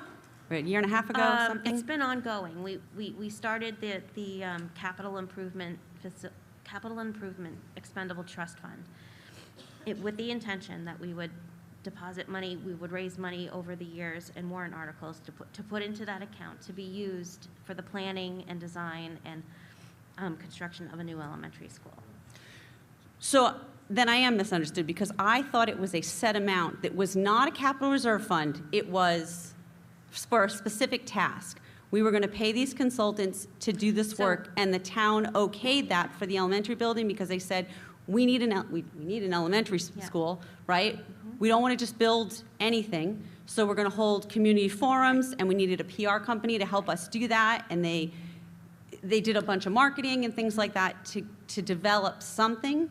I thought that was what we saw in February, and I don't know if I'm right, but I thought that was a separate, it wasn't a... Right, there was a warrant article for $125,000 to be added into that fund to help cover the architecture fee. So you're right, there was a separate warrant article. The LMS project was the... No, I know it's not LMS. What I'm trying to completely establish is that, Yeah. that there was past practice that there were consultants. That this isn't the first time we've used a consultant to design a building. Right. Right? I think the difference is it's not that we didn't budget for consultants. There was an oversight in the accounting portion of it. Does that make sense? No. So the belief, and correct me if I'm wrong, Doug and Mike, the belief, the assumption that we could carry the project over and have a deficit and pay it off in time, rather than having it all due at the end of fiscal year 22, was that we were going to see energy savings, we were going to see other grants, additional grant funding that we could take advantage of in the years to come, and that would be the revenue that would offset the cost of the consultants. However, we couldn't carry that over, so it all became due when we closed the books for FY22, and we didn't have those mechanisms of funding in place in FY22. So in the past, when we used a consultant to design the elementary building and do all that PR, we had the money, we knew what it was going to cost us, and we paid it ahead of time. For this one, we knew what it was going to cost us. We didn't have the money yet because we were hoping to get it Right. It was down the line. So this is a new practice. Okay. Right. All right, An thank you. incorrect practice, which we're fixing now. So, yeah. Okay, thank you. Thanks, Robin. I'd like to close public comments if I can. It's 9:38, and the board has action to take regarding this matter. I'll hear from Mr. Clarity and then Ms. Godsick. Yeah, Chris Clarity, 10 Nomkeek. I just wanted to say one thing, is that they were trying to pull every dollar they could out of it to make it more attractive for the net zero project. Therefore, if you count the grants that maybe we did or didn't get, if you count rebates, things like that, even though the solar is probably not even on yet, right? I wouldn't guess. So how are we gonna, we're not gonna instantly get solar money. We're not gonna offset our energy costs right away. I would think all our energy consultants would have told us this and made sure we were not counting on funds that weren't there. But that's it. Thank you. Ms. Godsick? So you were counting on funds to go forward, but you couldn't do that. did you check with the town attorney beforehand, before saying, oh, we'll take the funds? No. You see what I'm saying? You thought you could take the funds and go forward, but you couldn't. Right. Did you Did you know any of that? We did not. We were not aware that that was the assumption to move forward until May of this year, or until June of this year, until we tried to close the books in FY '22. The board had no knowledge that there was this assumed deficit to go forward. Thank you. All right. With that, I'll close public comment. At this time, we thank everyone who provided the board with comments on tonight's agenda. We have now ended public comment, and the board will conduct its business in view of the public. No further comments can be made by the public during the meeting. That brings us to board deliberation on closing the FY '22 financials. Yep. The board will take a two-minute recess. Yeah. Oh, no, it is what it is. It's easy to be, yeah. I'm going to get you the Gil thing.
Setup. We wanted to make that sound.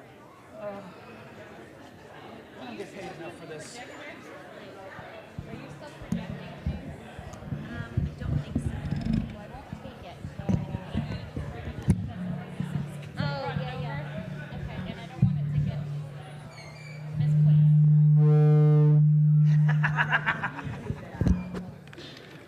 I don't get paid enough for this. That was his fault.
one do I choose?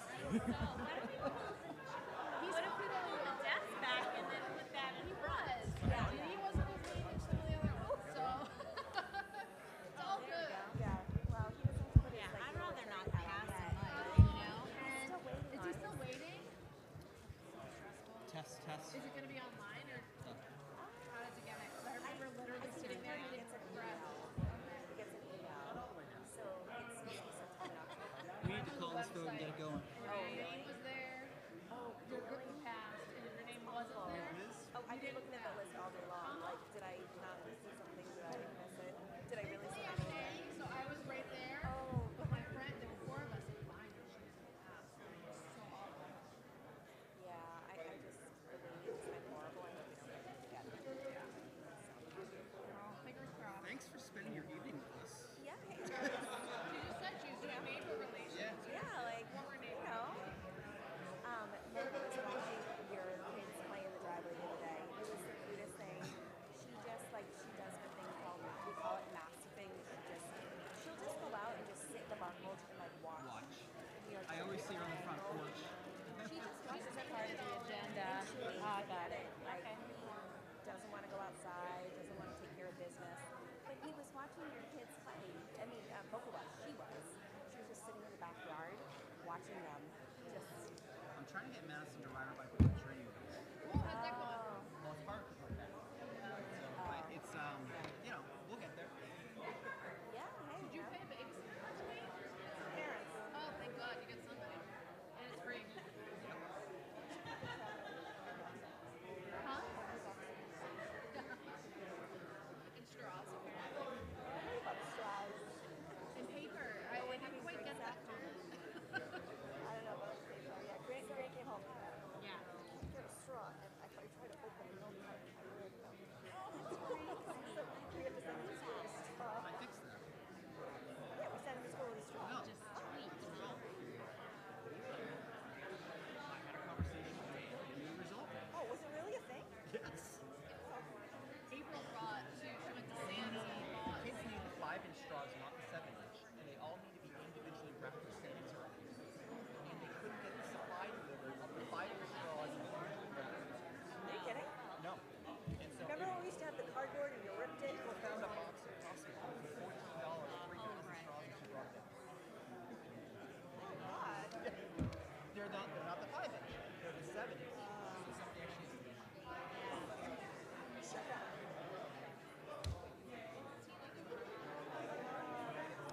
Whatever you're gonna do, let's take it. and I don't know if this is going to be a good thing. Yes. Your parents said they're fine, right? Just sat here for 3 hours. No, I mean to stay. They're retired. I know, that's why I was the one who just asked for a 2-minute break. I'm like, I have to go to the bathroom. No. My brother was texting me. I was getting like spot texts. Your brother was 16. There was a closet laundry thing. It's Kelly's birthday. He did not want to come tonight. He's like, I'm not going to be there. Like, come on. I had like an 8 a.m. Yeah. meeting. All right, see you. Okay.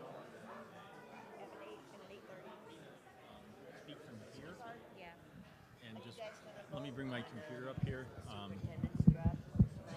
Yeah, actually, Doug, if I can have yours. How do we bring that up? Well, the board needs, if the board decides to talk about that, that has to happen in non-public. But we are gonna, you can come Wednesday, we have a board meeting Wednesday. Tonight's Will to it do. be, though, in the non-public this Wednesday? Yeah, but you can come give your opinion on it on Wednesday. I thought I gave my opinion. You did. Many You covered people it. did. I think we heard you. Okay. Okay, Just gonna so sneak out this way then? it'll be discussed non-public Wednesday.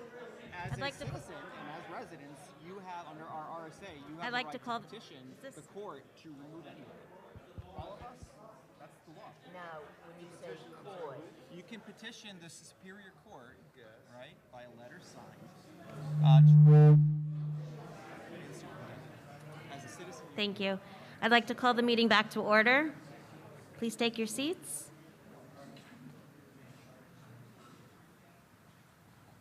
So at this time, we have the board deliberation on closing FY22 financials. You wanted to say-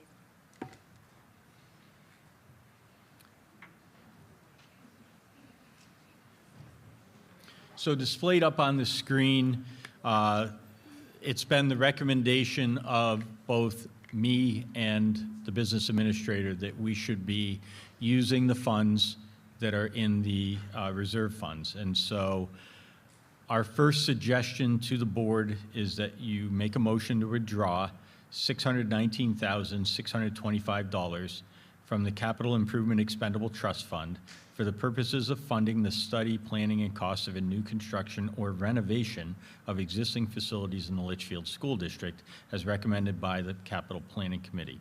These funds will be directed towards the planning of a new elementary school and the construction and renovation that has occurred at Litchfield Middle School.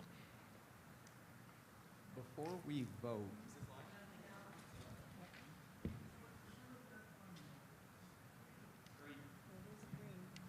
hello?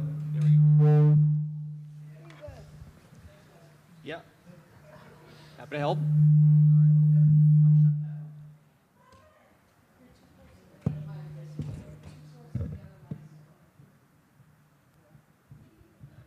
Are we still good? All right. Before we vote, one of the things that I challenged the administration to do out of the fiscal year 23 budget, right, but I need a point of clarification before we even talk about it, right? We were looking for $650,000 out of FY23 with the idea that we'd cover our building and reserve trust account, capital reserve account, as well as any deficit for this year. Before we talk about any motions for reduction, have we identified money in fiscal year 23 that we can put aside, and should those motions be made and passed, that we can replenish that account through an encumbrance at end of year?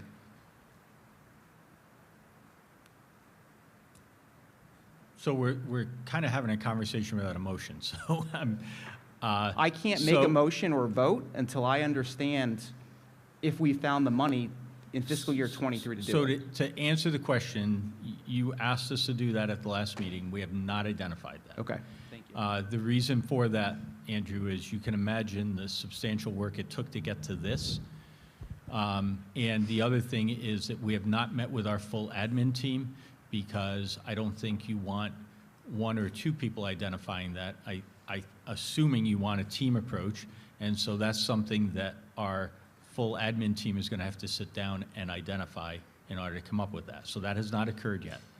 Thank you. Having said that, I can't emphasize enough with the board the importance of closing this issue tonight because we have a deadline with the Department of Education in order to complete our DOE 25 paperwork, and so making sure that we can close the books out and have our paperwork submitted in a timely manner is critical. And today is the 19th of September, and we have until September 30th to get it done. And that's not easy paperwork to do, and it's going to take Doug hunkered down behind a closed door for several days to do it. And so leaving here tonight with that decision would be an important step toward meeting that obligation and getting it done on time. Your ask, however, is something we will get to, because the ask is not unreasonable. We just don't have that answer this evening. I'll make a motion to approve the option 3, which is the deficit appropriation for March.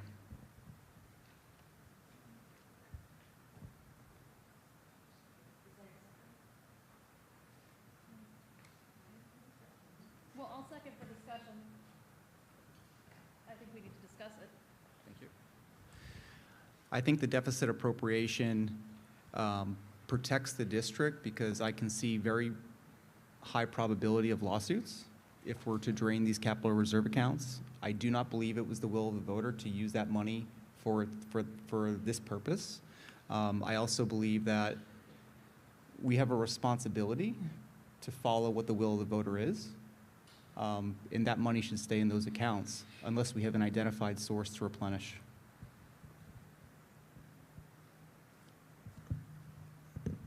Can I ask you a question?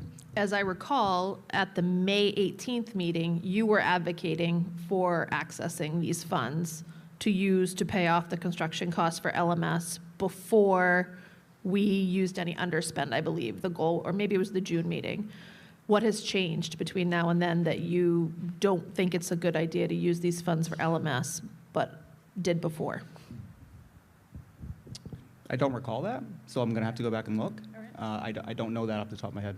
Okay. Right? I would never be for using these accounts for not the purpose that money was put into those accounts. I can see using the 350 in covering off some of the deficit, but only if we have it reserved and I can encumber it to put it back, dollar for dollar.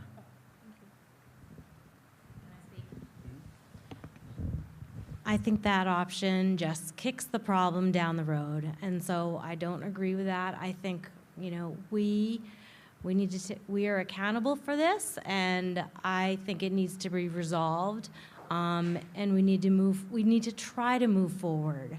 That just will give, I mean, look at the meetings that the selectmen had, and just the capital improvement plan. Those were a wreck last week. It's gonna tear, I mean, we are already internal, you know, we have internal quarrels right now.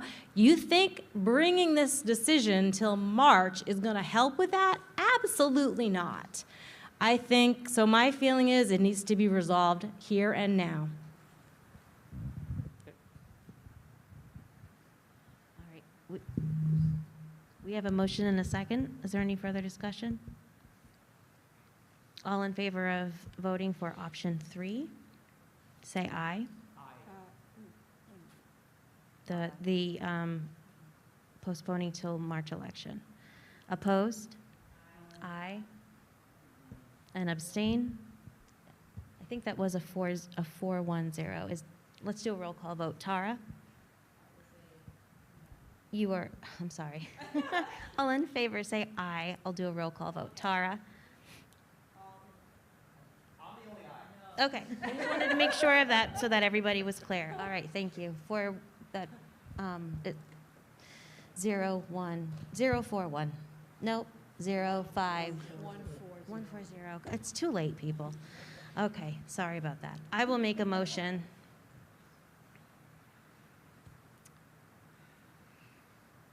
to withdraw $625 from the Capital Improvement Expendable Trust Fund with the understanding that the balance of this expendable trust fund will be $125,001 after the transfer from this fiscal year 22 end of year fund balance. Tara seconds. Discussion? So do you just want to clarify, right? Oh, sorry. Okay, so what I want to clarify and make sure everybody understands is that, and correct me if I'm wrong, Dr. Chetty, so there is, if we take the 619,625, there is still going to be $125,000.01 left in that fund. So it will not completely zero that out. The amount that we've given you actually leaves $1 in the account. However, as soon as all of this is reconciled and we know the books are balanced, we're able to put the 125 back into that account. So you can't put it in there up front. We're not telling you that it's 619 plus 125 because the 125 isn't in there until the books get balanced and closed. So it's sort of an accounting, follow the trail situation. But your vote tonight to close this out with these two motions will take out the 619, and then when we close it with the second motion, it will trigger the 125 going back into that account. So you will end with $125,001 in that expendable trust.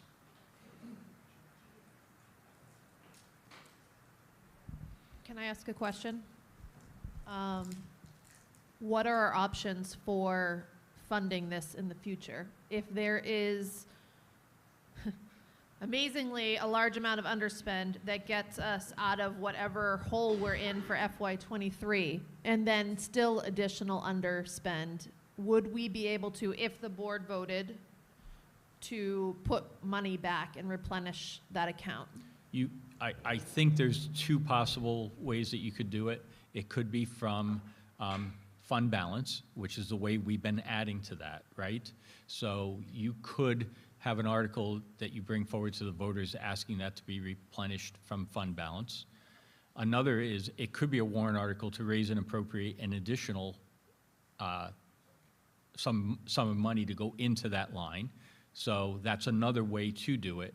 Or you have to remember that the balance that's in there came from the legislature giving us additional adequacy money, and we had a public hearing, and we earmarked that into that fund for building projects. So those are all ways that, you know, we could end up replenishing that down the road. And that's what I was, when I answered the gentleman's question about, it depends on the warrant each year, and it depends on how the board overall feels the voters will be supportive of trying to address the school projects.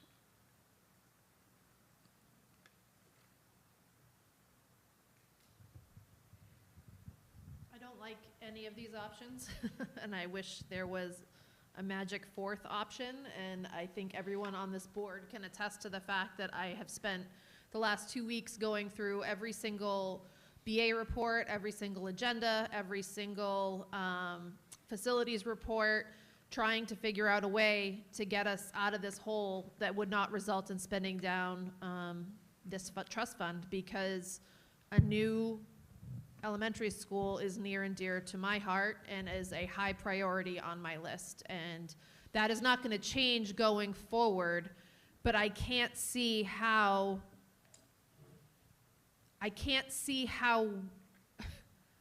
we can't close the books with a negative balance. We just can't. We're not legally allowed to do that. And I'm struggling to find another answer to this. I didn't, with all the public comment tonight, and there was a lot of it, I did not hear a lot of solutions, or at least anything different than what was proposed here. There was a suggestion we could take a loan from the town, but my understanding is legally we can't do that. That's not an option. Correct? Our attorney's saying correct. Okay. Because that sounded kind of nice, actually, if we could do that, but that's not going to happen. I feel really boxed in on this. I feel like I don't have a lot of choice. And so I am going to regretfully support this motion, not because I think it is the best choice. And with a new elementary school still clearly on my priority list for the rest of this year, understanding that we have a lot of work to do with the town. But I don't see another way out of this. I don't. Heidi, and I can contest that you did a ton of homework. You pulled out your lawyer hat and you were like, what about this? What about this? And you looked at that. You did the time and you looked at everything. And I think every one of us also did that same thing. I had my own timeline, and I'm greatly appreciative of Kate Stevens from the Budget Committee for taking her time to create a timeline, which was just fabulous. And I think we all at some point need to reconcile our own timelines and come up with, this is the official timeline of what we know to be the facts. And you know, I think that we do need to take that time to evaluate what happened. Get it in writing. I think it should be in a report. I think it should be by a third party. And I think it's critically important, building trust in the future, to ensure that there is a clear record of what happened, along with any recommendations that the third party has. I mean, I know every one of us on this board has thoughts about how to move forward as well. But anyway, I do know you've had some, thank you, you've had some really creative thoughts. Any other comments or questions? Yeah, I agree with you wholeheartedly, Heidi. I mean, this is stuff that we've worked for years to, these are funds we've worked for years to save up, and to have to spend them in this way is just heartbreaking. I guess the only last thing I want to say is, I don't know if this is on or not, I'm still really disappointed that this happened at all. And so I still intend fully to spend time at our Wednesday meeting, as well as time in the next month or so, trying to figure out where things broke down. I can say I certainly wished I asked more questions. I didn't know about this. I wish I did. And I wish I asked more questions. And I think all of us sitting up here are probably kicking ourselves wishing we asked more questions back when the word deficit was first used with quotation marks around it. And hindsight's 2020. But for tonight's purposes, I feel like the first step in moving forward is figuring out how to not have a negative balance. And then secondarily will be, I think, some very difficult conversations about steps going forward.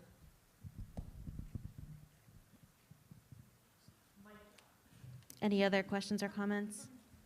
All right, with that, I'll call the vote. All in favor of withdrawing $619,625 from the Capital Improvement Expendable Trust Fund, please say aye. Aye. Opposed? Aye. And abstain? 410. So the second recommended motion for the board is to withdraw, and I'm going to use a phrase, up to.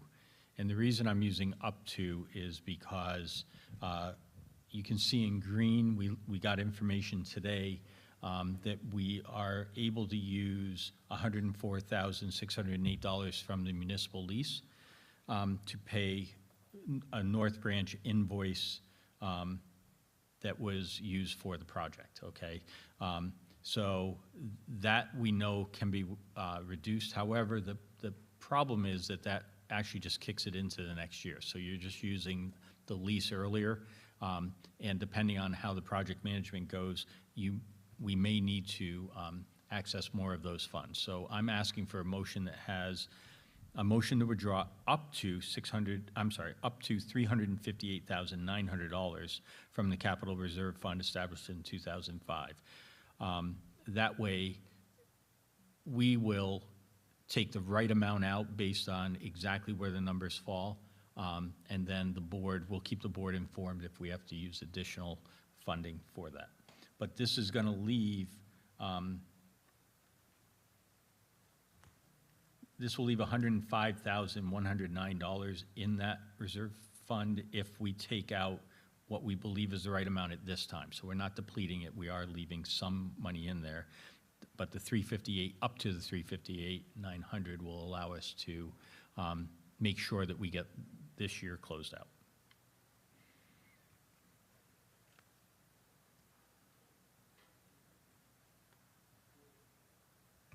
Nobody wants to make the motion, but I will make the motion for discussion. Motion to withdraw up to $358,900 from the Capital Reserve Fund that has the stated purpose of funding school capital improvements, building maintenance and repair. Do I need to say the rest? These funds will be directed toward the construction and renovation that has occurred at Litchfield Middle School. I'll second. So my first question is really along the lines of what Andrew had brought up previously, like, you know, I really do think that we need to have some money set aside for an emergency. I mean, over and above the 105,000 rounded. And I know that you said you haven't done that work yet, but do you have a sense of where, you know? So the administrative team is meeting on Thursday, so that will be on the agenda for that meeting.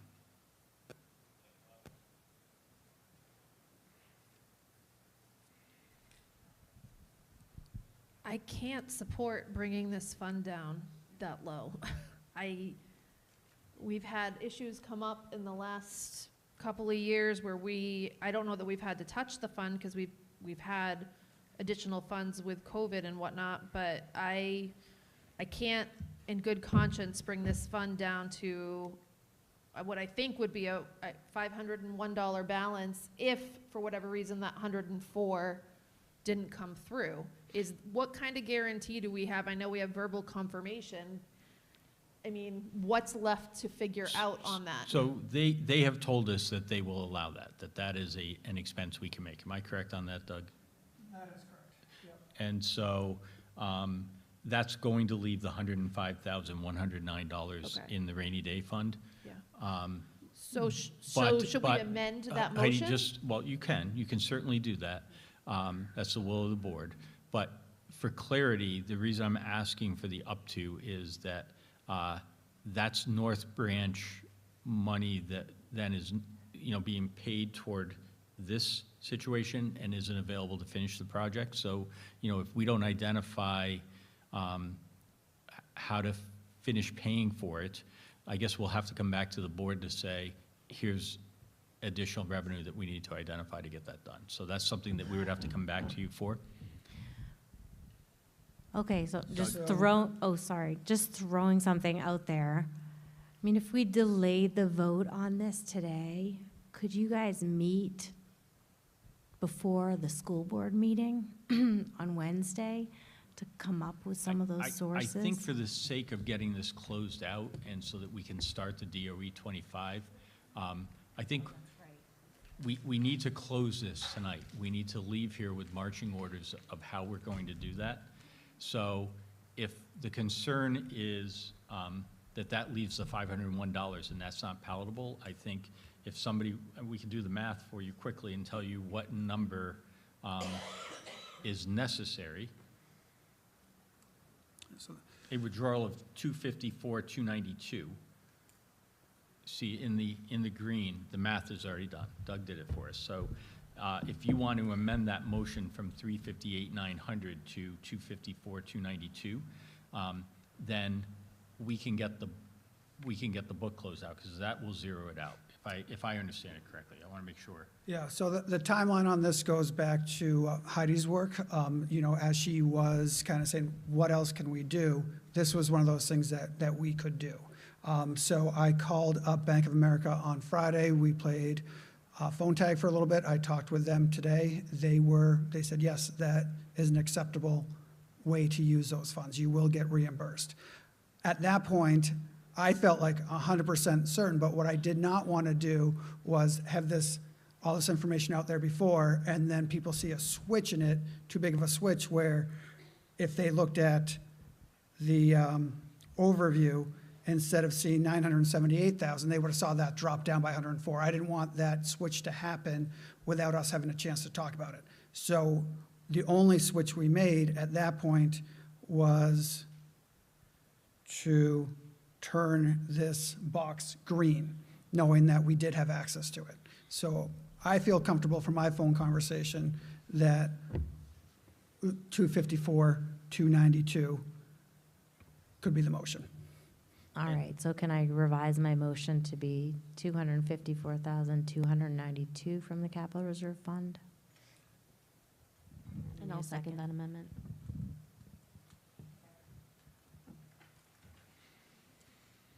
Any other discussion? All right, all in favor of withdrawing $252,292 from the capital reserve fund, say aye. 254, 292. I thought that's what I said. Okay, 254,292 from the capital reserve fund. Say aye. Aye. Opposed? Aye. 410. Those are the only two motions. With those, you have basically resolved this so that we're able to get the DOE 25 done.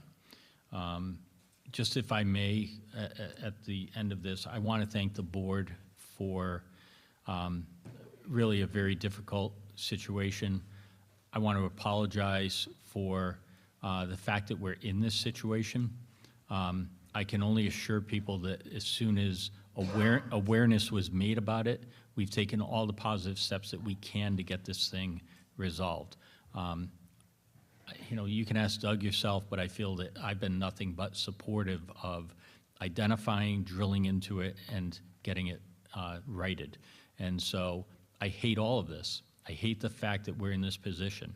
I've been out in front of the public from the beginning doing what the board has asked me to do, which is to figure out how to get the elementary school taken care of, the middle school taken care of, high school needs taken care of. We've been doing that. We have facilities that are being updated, facilities that Litchfield will be proud of. And we're doing it through energy savings that are going to result in long-term benefits for the taxpayers. So I think we have been very responsible.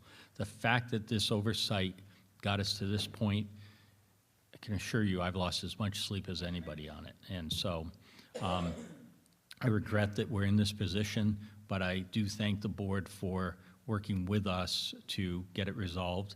And I also thank our auditors and our attorney for being very creative at laying out what possible scenarios we have in front of us, because this is a once-in-a-career thing. It's not anything I've ever faced before, and God willing, I never face it again. So hopefully we can get through this. So thank you to the board and thank you to the public, and we'll start working on trust again tomorrow. There's no doubt. We're doing it tonight, to be honest, but we'll go from there. With that, I'll take a motion to adjourn. I'm sorry?